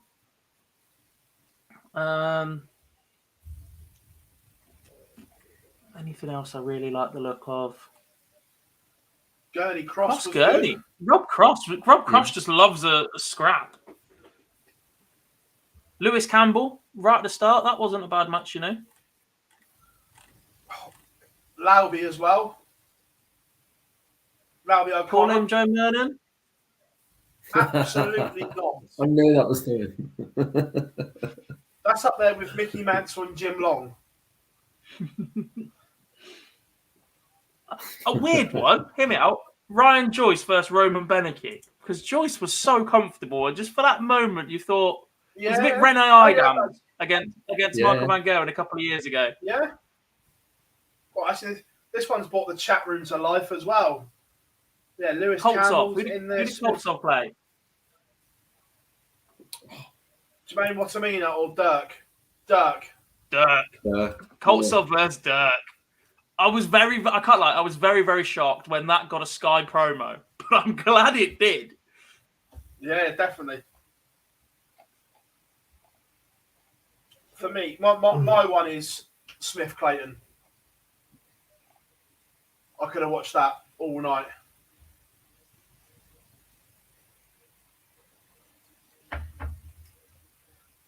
I'm going to go. Mine would probably be Wright. I just love that name. Yeah. The level of what Ridge was, and that was with a lot of these. We sort of knew what was in that from Wright. It was what Ridge brought to it, the table, and it was just sensational for it, wasn't he? So for that to go all the way, even in that last set, that was probably the one that will stand out most for me. I suppose we're going to have to ask this question now. Where does this put Peter Wright in the all-time list? Now he's a double world champion, has the match play. Chat room, get involved. Does this elevate Peter Wright into your top 10 of all time? Same question to you boys. Does that now? It's certainly, look, he's in the question, has to be spoken about. Does that do enough to tip him into your 10? And if so, where does he go? There's a couple of things here. First of all, I think we have to be careful with recency bias. The fact he's playing now, it's difficult to just overlook the old school players before the split, etc. Some of the characters from the BDO. But at the same time, I genuinely think his career on the hockey is more impressive than Raymond van Barneveld's right now.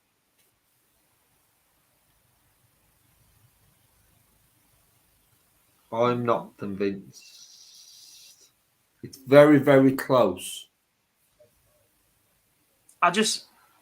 Raymond spent an awful lot of time, especially in the PDC, becoming don't get me wrong, beating Phill Taylor, the impact he made when he moved over changed the sport, right? In terms of impactful players, you will definitely struggle to find somebody who had a bigger impact on the sport, making it a global game, than Raymond van Barneveld. He literally changed the face of the sport. He made it something that wasn't just played in the UK, to take a sport that wasn't played through the English colonies like cricket, etc., and make it global with the impact that Barney did, you will struggle to find a player that had that impact anyway. You don't just suddenly take a sport global, maybe snooker and Ding Junhui and James Wattener, etc., and that burst as well. But again, very, very similar. But the impact that Barney had, superb. 4 world titles in the BDO. Okay, arguably the tougher organisation at the time because it was competitive all the way through. But at the very, very top end, the best players were still in the PDC. The best 3-4 players in the world were still playing in the PDC, and he avoided Phill Taylor for an awful long time. Don't get wrong, gets the best of him when he comes over. But once he does come over and he wins the UK Open and the World Championships, after that, Raymond van Barneveld spent an awful lot of time as a player who, in the conversation of winning a tournament, was if he turns up, if he gets going. Peter Wright's a threat to win tournaments with his BC game. He's in contention to win it no matter what he throws, no matter what mood he turns up in. He went through an awful long period of not getting over the line and has created an absolute monster right now. For me, back to the initial question of top 10, I wouldn't put him above Barney, but I know we had the conversation before about Barney being in the top 5, and for me, I had him on the borderline of that, across 5th or 6th, and for me, that probably answers, because I don't have Wright above Barney yet, but he's awfully close, and by the end of the career, I expect him to. I probably have Peter Wright about 7th or 8th on my list, which for me is in the top 10, but not quite above Barney. But I get that the argument with it. The 5 World Championships, 4 with BDO. It's just the fact of the BDO back then was a lot more difficult to win that. It was throughout the entire tournament. You didn't get an easier ride at the back end of it, but I think once you got into it, the likes of Taylor, Priestley, etc., were better caliber. You had Burnett, you had a couple of others in that BDO organisation that were competitive, but at the very, very top, the top boys were still in the PDC, and I still think there's a little bit of a shine on that. The issue I've got is that if you start looking at their careers in numbers, Peter Wright's career is going to start comparing with Gary Anderson very, very quickly, and I have Gary comfortably above Barney. And when you start looking at it like that, and the fact that Peter Wright is quickly approaching what Gary Anderson has done, it's difficult to not put him above Barney when they are so similar.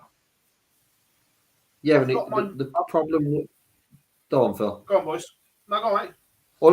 All I was going to say is the problem with these is a lot of your top 10s, you're always going to be comparing eras and different sort of competitions, i.e., in 10 years' time, we're going to be talking about Barney winning 4 BDOs and someone potentially winning 4 WDFs or 4 MAD titles or whatever the equivalent is at the time.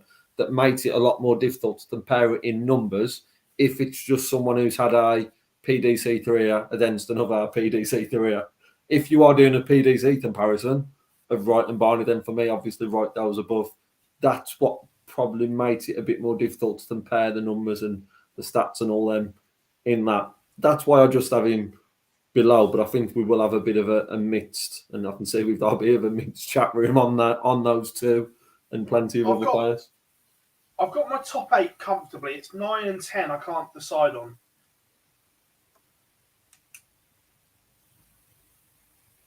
Feel like we're doing Premier League pizza then, Phil? No, it's just relevant, obviously. Oh, it's steady. We'll set them off.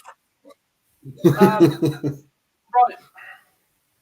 Look, I think Wright does go into my 9 or 10 spot. I just can't make up my mind where. Well, who's the other person in the 10? I don't know. Where I'm slightly older than you guys, mine may have a little bit of a different feel. Okay. So, MVG, Taylor, Bristow, Ando, Barney are my top 5. Adams at 6. Lowe at 7. Priestley at 8. I've made my mind up. I'm going Jockey at 9. Wright squeezes into 10. There's an awful lot of Scottish people in there, considering they get battered everywhere they go. Only recently since they've just won the World Championship. Marcus says, how can Adams be at 6? Because he's one of the greatest players ever to pick a dart up. The one thing we are all doing though, by the sounds of things, we are all agreeing that Peter Wright is now in the top 10. You was on that one, Dom? I think so. We probably have him slightly higher than Phill, but Phil's got a lot more Scottish in there than us. So, but we all seem to be on agreement, and I think a lot of people will. Because he looks like a Scottish character from a Myers film. To be fair, it's where I'm slightly older than you guys. Yeah, I think if he's not in people's top 10, he's very, very close to being in there. God says, if not, he'll be in plenty. I'm assuming. Yeah, Henry says, where's Part rank? I think Wright has just knocked Part out for me. I think Part's one of them players that perhaps doesn't get the attention that he deserves. Yeah. But his world titles were okay. I don't think they were. Look, winning a world title is impressive no matter what you do. Like you absolutely cannot shrug your shoulders at it. But the way that the field opened up for him a couple of times to do so, and the fact that he literally won bugger all else is an issue for me.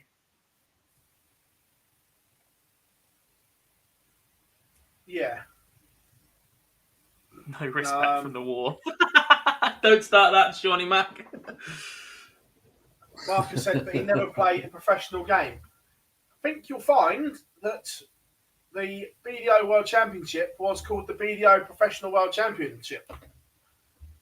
You would never agree with that unless you were trying to make this point, Phil. Stop it.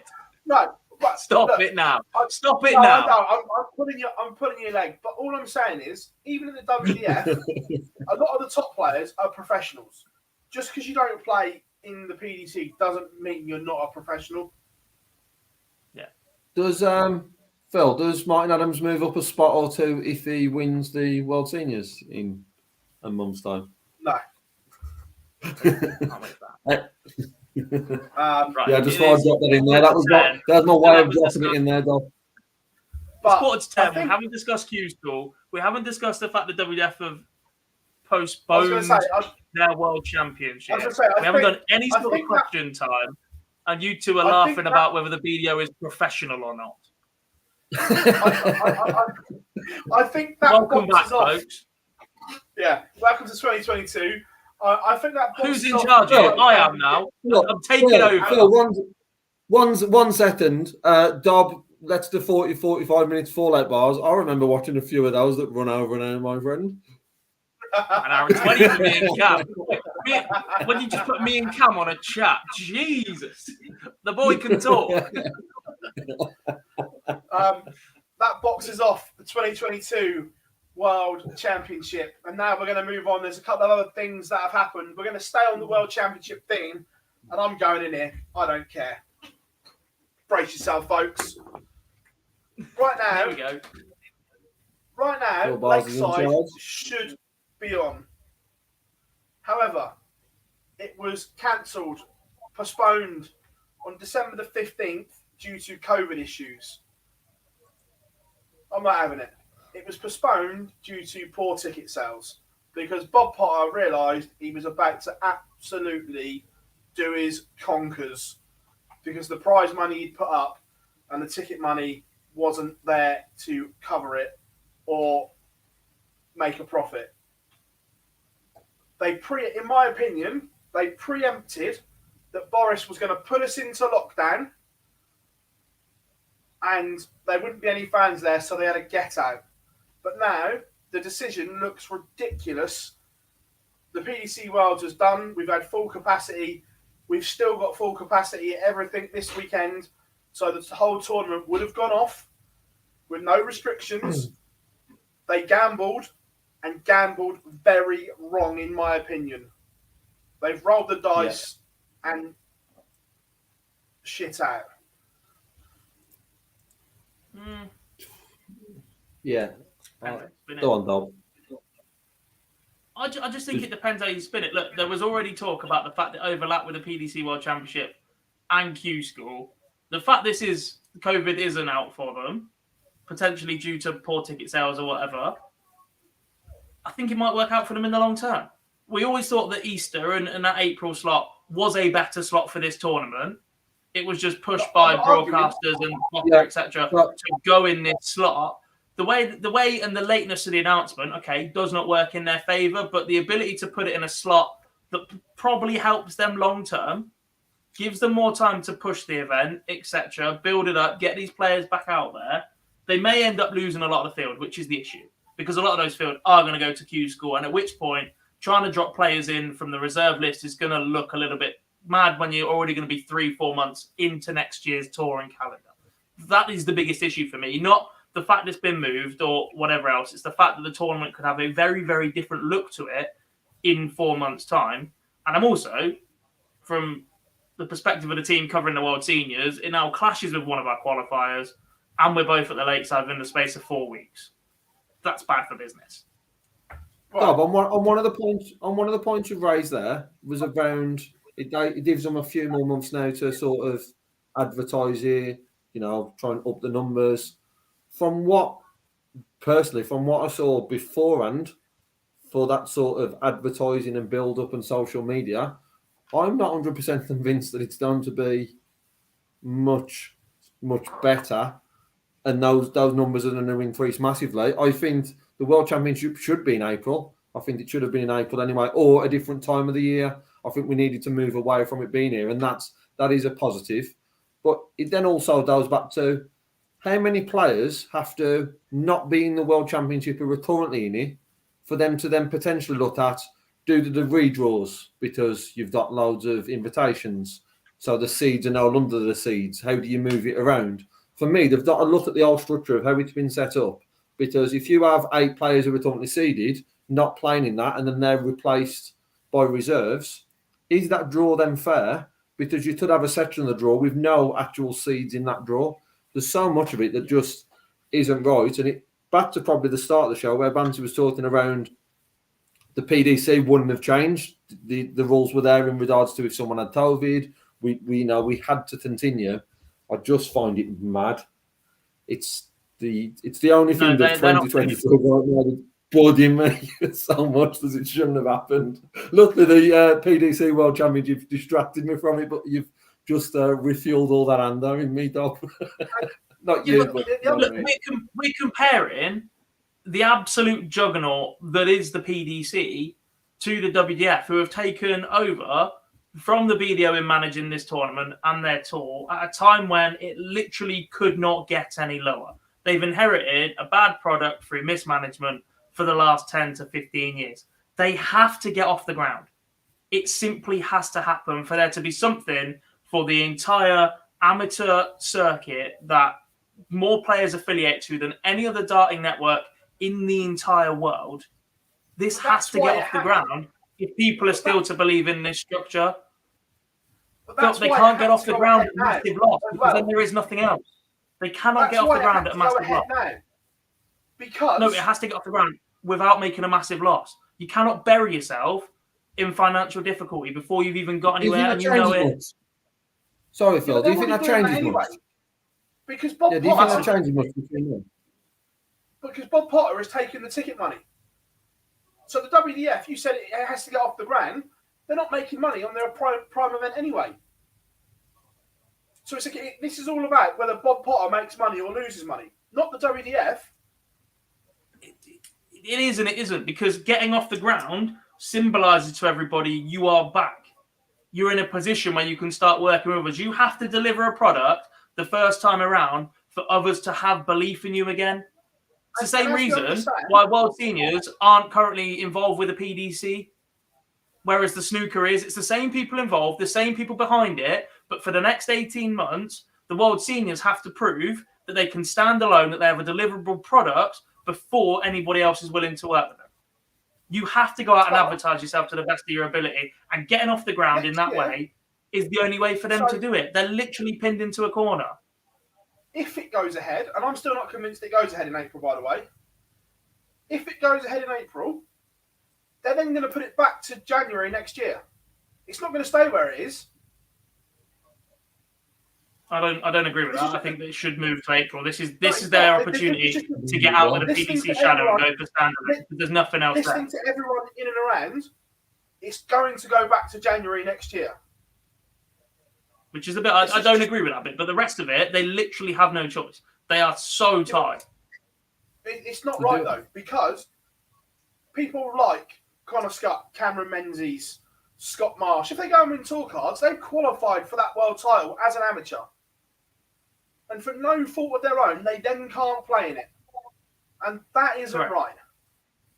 It isn't right, but as harsh as this sounds, and the World Championship is about the players that have qualified for it, what that World Championship symbolises means more to the millions of darts players around the world that affiliate to that network, not just the 64 players that are going to take part in it for the men and the 24 women and whatever else the rest of them, 48, 24, the youth players and whatever. And look, there is criticism about the prices. They are double sessions. They're still quite expensive, yes, but they are double sessions. I think people are just looking at numbers going, well, that's ridiculous, because for a PDC session, I can go and watch 4 games of darts for 35, 40 quid.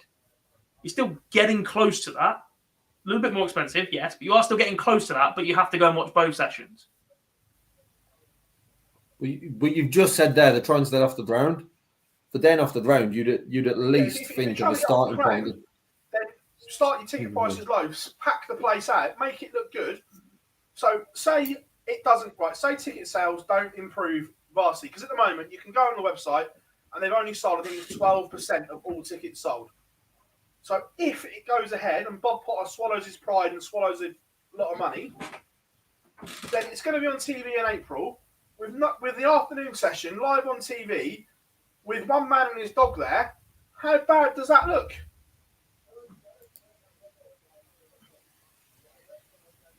I don't have all the answers. The PDC looked horrendous in its early days. It just has to get off the ground. And the issue is that Bob Potter is the man funded it and isn't prepared to take the loss on it. And other than that, it just has to succeed. But this is the issue. If they haven't got the commercial marketing brains in place to do it. It's catch-22. They have to have a good tournament to be able to take off. They have to have somebody good to market it so it can take off. And you need funds from one to do the other. You need exposure from one to draw in the other. It's just a vicious circle for them. And again, look, you have to sympathise with them because they are taking over an organisation that literally could not get any lower. The BDO has not been a thing for 18 months to 2 years, and there are still people throughout this PDC World Championship making jokes and comparisons about it on Twitter. For me, it's a sellout. And I think it's a shambles. It's quite the problem is it's quite the opposite. Should have gone ahead. Anyway, can we talk about Q School now? Yes. Q School on the horizon in Milton Keynes and in Niedenhausen. The German one is going to be bubbled. The UK one, I'm guessing, with Boris's today, no further restrictions, it will be kind of normal, bit like a pro tour. Hope so. Yeah, really hope so. Indeed. And there's the question we waited for. Will you guys do live stream at Q School this year like last year? Yes, Jamie. Every single day. I will be sat here with members of the team for a week. Correct. We'll put together our rota by the end of the day. There may be some guest spots as well, depending on team's availability, because obviously it is during the day. We're not all in lockdown this time, so there is an awful lot of us that are working our regular jobs. 5 more subscribers will go a long way to one of us not having to work. Hint, hint. But yeah, that's the next plan of attack for us. I believe there's 30 cards available. Split will be something 30, like 17-13 or 18-12, depending on what the PDC decide based on number of entries. No entry list available as yet. That will come out later in the week, so we can't really discuss the ins and outs of it and any random names on it, but we can look at the players that I was about to say big name in Connor Scott. Who do you fancy? Myself. Early, obviously. Oh, we'll talk about darts. who do you fancy to come through Q School? I think it's because of the way the event works and how damaged it could be. It's difficult to sit here and tell you this person will get through it because it can be such a lottery. Even the top players are one or two performances away from being absolutely in the mud. Winning an event of that size is always going to be difficult. You're going to run into top quality players throughout, but based on performances last year, Connor Scott, Nathan Rafferty, wouldn't be surprised if Kevin Van Ness went and picked up a tour card. I'm trying to think who else is literally half the live league, to be fair. Shawnee Mack, obviously, who's he's going to be one in the mix. Fallon, I think she does this year. Dob doesn't look convinced, but I think she does this year. And for me, one of the interesting, as it was last year, I guess, it's a lot there we've mentioned are in the UK one. It's the names, there's a lot of talk about Nito Turs last year, Tratol, all those players that we were sort of talking about. It's going to be interesting to see the entry list of those, to see how many of them are in there. And then the names come up around the ones who have dropped out this year. So you'd like to have Darren Webster and all those come into the mix. So it's certainly going to be an interesting one. I'm looking forward to the entry list. And hopefully no one's impacted COVID-wise. It's an interesting one. Once you get to round 2, over those 4, it is 4 days round 2, isn't it? It's 3 and then 4. 3 and then 4, yeah.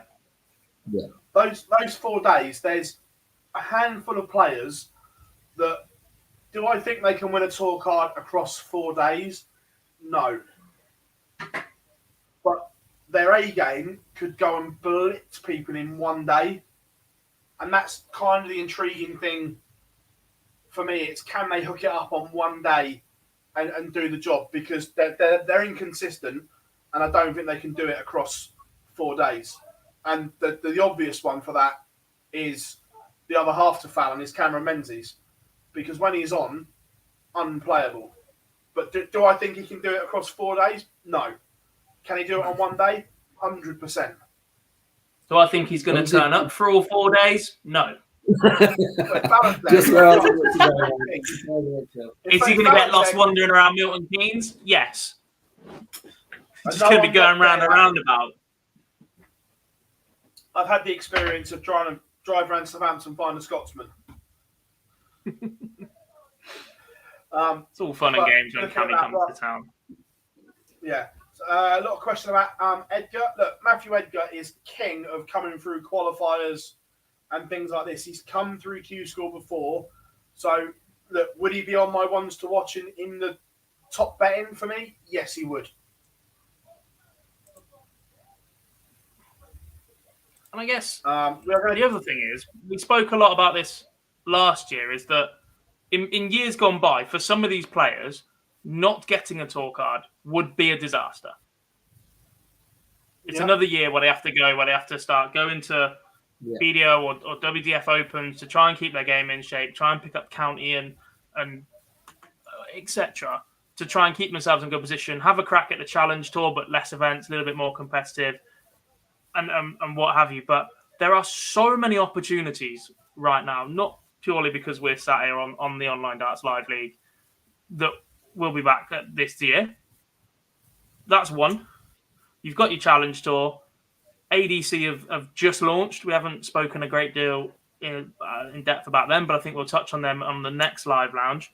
That was quite a late announcement throughout the middle of the Worlds, and Don't get me wrong, it's big, but it's not as big as some of the things that we've discussed. And there are so many opportunities for players that aren't a PDC 128 tour card holder to make a very, very good amount of money playing darts for a year without being a tour card holder. 100%. Yeah, I think Completely. Yeah, last year there was one obviously that stood out, but that was because of where we finished in Chaz and got all the way to the Worlds. This year, fingers crossed, there's plenty more opportunities, and not just hoping to be on a reserve list for the Pro Tour, which, let's be honest, is not a bad place to be because of the number of people we have. If you're in the top 3 or 4 there, it's not a bad place to be. But the opportunities that Live League and all the Toms that you've mentioned there open up, certainly made it a better place than where we was 12 months ago. If you don't secure that tour card, that you can go and have a good year and pick up a large amount of money in darts, not being a professional as such.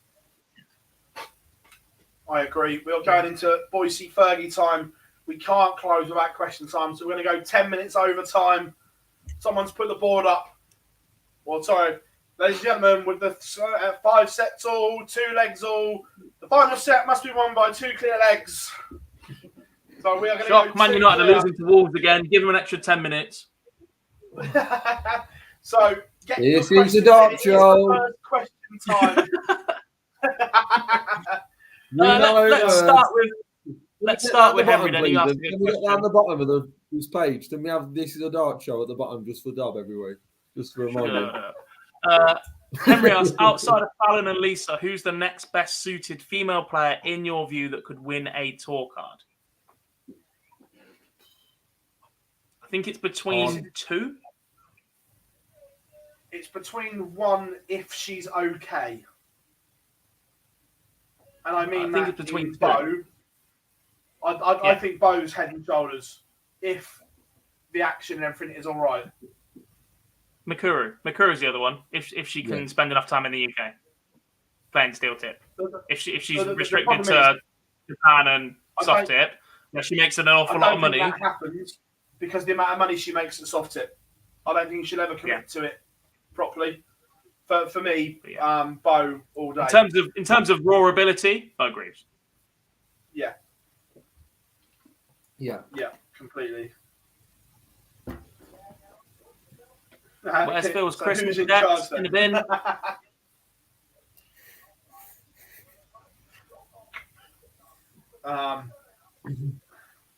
Jamie says, if the home tour returned, would Gando even have a board? No chance. The man just does not care.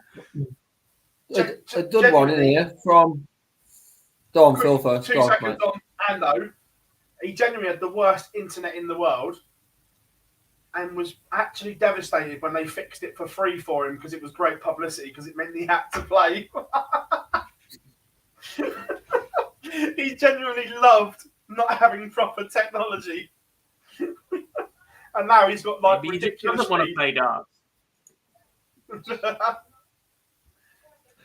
One question I saw that relates back to Q-Stall. I know we debated it quite a lot last year. Martha asked, do better players come from Europe Q-Stall or UK? Because 5 years ago, this was a very, very easy answer. I don't think it's as much now as it was.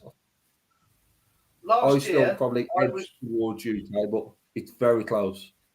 Last year, I was really impressed with the top end of European Q School. The bottom end was still not very good, but the top end was exceptionally good.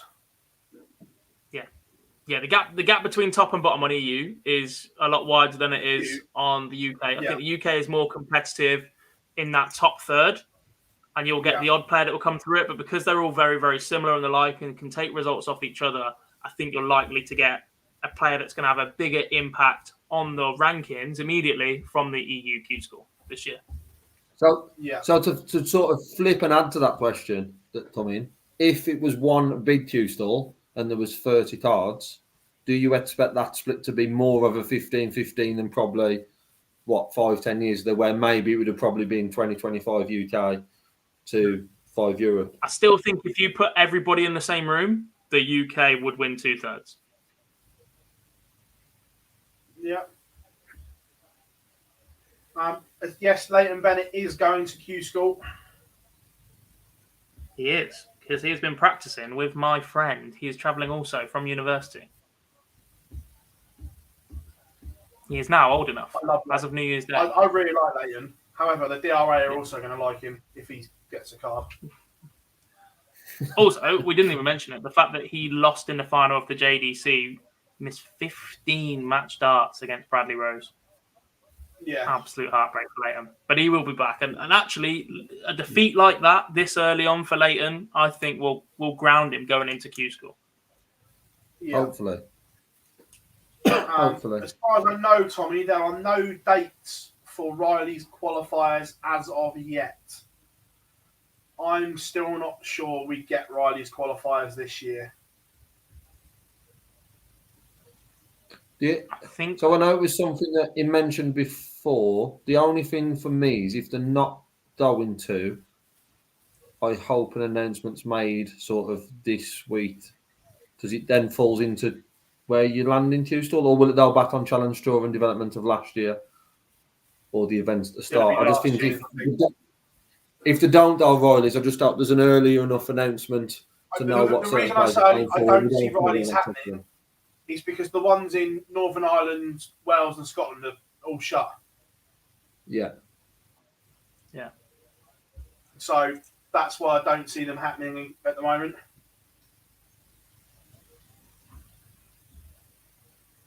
When will the Premier League be decided? Your guess is as good as ours. Right. Obviously, I'm slightly lucky being inside the Big Brother has for the last 16 nights. There is genuinely there's concern at the moment about the first month of the Premier League, and this is part of the reason why they didn't announce anything yesterday, because three of the first four host cities currently could not host. Being we're not going to Wales. What a shame. Being Cardiff, and Berlin. I'm sure someone's Instagram will love that. Don't worry, we'll be going to Cardiff at some point. It's just who the sacrificial lamb is. Jonathan, that's part of the reason why I think that nothing has been announced, because I think logistically they are trying to sort and move things around. Philip, funny you should say that. Yes, I do. Look, I don't know. I think we'll see a twist in the Premier League somehow. I don't know how, but I don't think we'll see just 10 players, 5 games a night. I think we will see something, whether that is challengers, contenders again. But I think we'll see something. I hope so. Yeah. The 10's got a bit flat, and the issue with me is, even with all the logistic issues and whatever right now, is that for an awful lot of people, the top 10 in the world were head and shoulders above the majority of outsiders. There's a couple potentially in the conversation, but when it boils down to it, the best 10 players in the world right now are the top 10 players in the world. For all the faults in the rankings, that's just fact. They are the best 10 players in the world right now. Are they the most marketable? No, maybe not. But are they the best 10 players in the world? Yes. And that has always been what the Premier League is about. In past years, when Gary's withdrawn or they've announced contenders, or last year, they announced 9. They've never been afraid to announce smaller numbers. The fact they haven't even done that this year says there must be something major coming. There absolutely must be. Otherwise, the top 4 would have already been announced, the top 6, the top 7, and we're holding out for these spots, potentially from the Masters. We're going to add players as and when we get to that point. The fact that the top 6, top 7, top 8 haven't been announced yet, and there's a couple of wild cards waiting, that means something big has to be coming. I'm also not against them moving the date of the announcement. It always has taken a little bit of the shine off the PDC World Champion. Especially if it's a comfortable victory for a final. Someone like Marco van Goen goes and wins 7-3 like he did against Michael Smith a few years back. Pretty comfortable. He's the world champion. Bang, here's the 10 players that suddenly people are more interested in. I just don't like the fact that was announced on the night of. No, a couple of days before that. we're going to move I'm with do you it on that. a week later. Fine. But yeah, I just think that I think there's changes are coming. I'll be open and honest. If it was just 10, and if it was the world top 10 as it is now, hand on heart now, I would genuinely call it the most boring Premier League I've seen. I think we've been saying that for the last 5 years consecutively, because that's just the staleness of the event. The first 9-10 weeks are pretty interesting. It's when the players start playing each other again for an extra 2 legs for those 5 or 6 weeks that really makes the event. They're the moments that can make or break it, because you're 10, 12 weeks in, the shine of the Premier League being back has worn off a bit. The people that enjoy it at that moment are the people in the venue. People that have watched it for 10, 12, 13 weeks that aren't seeing anything different. That's when it gets a little bit stale. So, yeah, a format change wouldn't do it. Excluding this year, obviously the year just on, because we had the fans return to the last because four. that It probably made that feel of the competition be a bit different. But I never understand they play each other twice, but minus the 2 players, but have an extra couple of legs. Yeah. I'm all for it. I'm with Gob. I think something is coming. I don't know what, but yeah, stand by. Jonathan, what one tournament are you most excited for this year? The World Cup.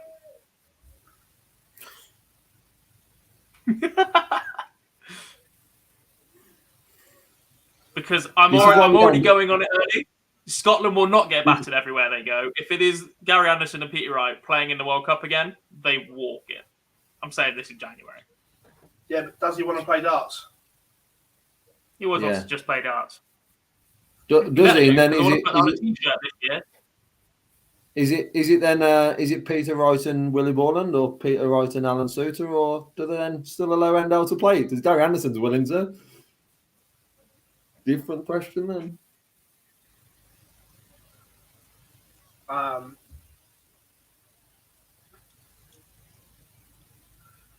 Paul Sargent says this, and this is something I've heard quite a lot over the last week. There's a lot of noise around this moment. Could the Premier League move to DAZN? Not while there's a contract in place right now. Yeah, not until 2024 at the earliest, but could it? Yeah. I don't think the conversation is could the Premier League move to DAZN. It's will the majority of the darts move to DAZN, because Eddie Hearn is the man at the top of both. Yeah.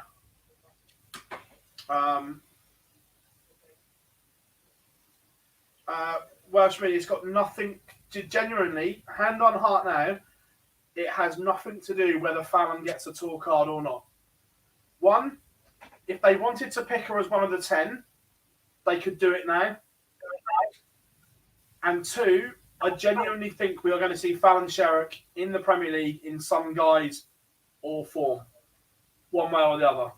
So it has nothing to do with waiting to see if she gets a card or not. If they wanted to pick her, they could. There's a couple of other good rounds that I see. Going back to the tournament. For me, it's always the match play every year. Always. Yeah. Not the World Cup. Last couple of questions then, and then we are going to sign off for the first live land of 2022. We started in great fashion, boys, by running late as always. Do we have any information for the guys watching about the online league, Phil? No announcement on lineups yet, because obviously tour card holders can't play. So we are hands tied behind the back a little bit for who can be available for it. But format, any changes to that or anything? I think format will be, or it will certainly start the same anyway. Going forward, maybe potentially some maybe a little bit of exciting news halfway through the year. We're looking at a couple of bits maybe that will be good, but it will certainly start the year in the same format as before. Sweet.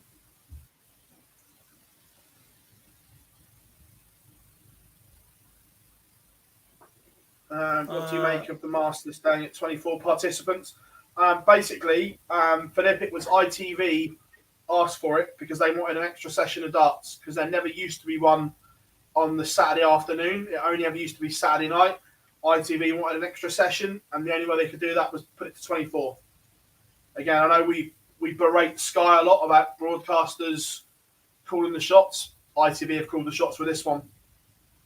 I like the move. I like the move before we knew it was going to be Premier League, etc. It wasn't the PDC done. It was ITV and wanted an extra session. Yeah. For their money. Yeah. Should we go early on this one because we answered this question this time last year, and by the way, I was right on that one again. Will MVG win a TV title this year after a year without one? I said no. Correct. You won a TV title? Don't give me that. He won a TV title. Don't give me that. You won a TV title? Rank it. No, I answered rank. Ranked was the answer. I said no. No, it wasn't. It was will Michael Van Gogh win a TV title? I'm taking the answer was he did. Taking it and running. I'm taking it and running. No ranked TV title. Does that change this year? Yes. Yes, he will win 3. 3. I'll say yes, and I'm not giving you a number. Play it a bit safer. Depends how early that yes becomes a reality. If it's at the UK Open, then there's a chance at something like the Slam or the Grand Prix, the match play. Masters. First one, Masters. The earlier that becomes a yes, obviously the more chances. If he wins the Masters, the rest are in trouble. To answer Joseph's question, any new tournament format you'd like to see this year? The World Cup. Change it to more doubles. Please. All doubles. Not even more doubles, just all doubles. Yes. It will be interesting, actually, to see if the PDC act on the survey they sent out. I haven't seen the results of that. Yeah. I'm not sure we will see the results of that.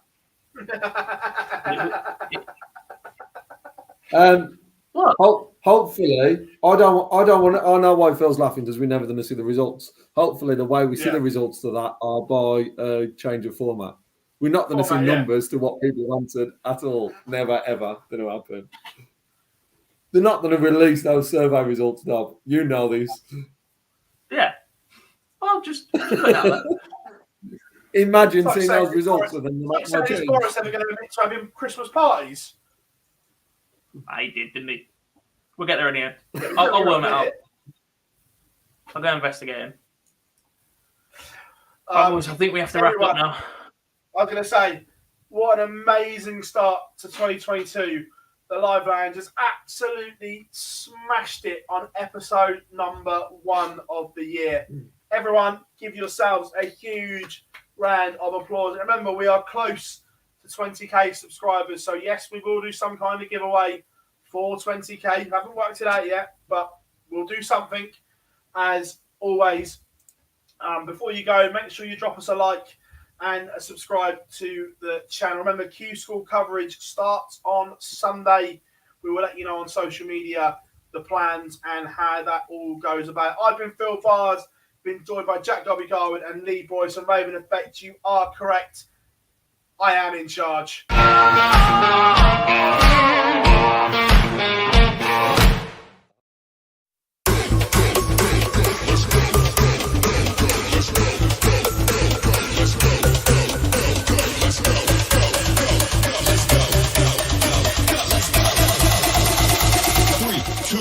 Let's go.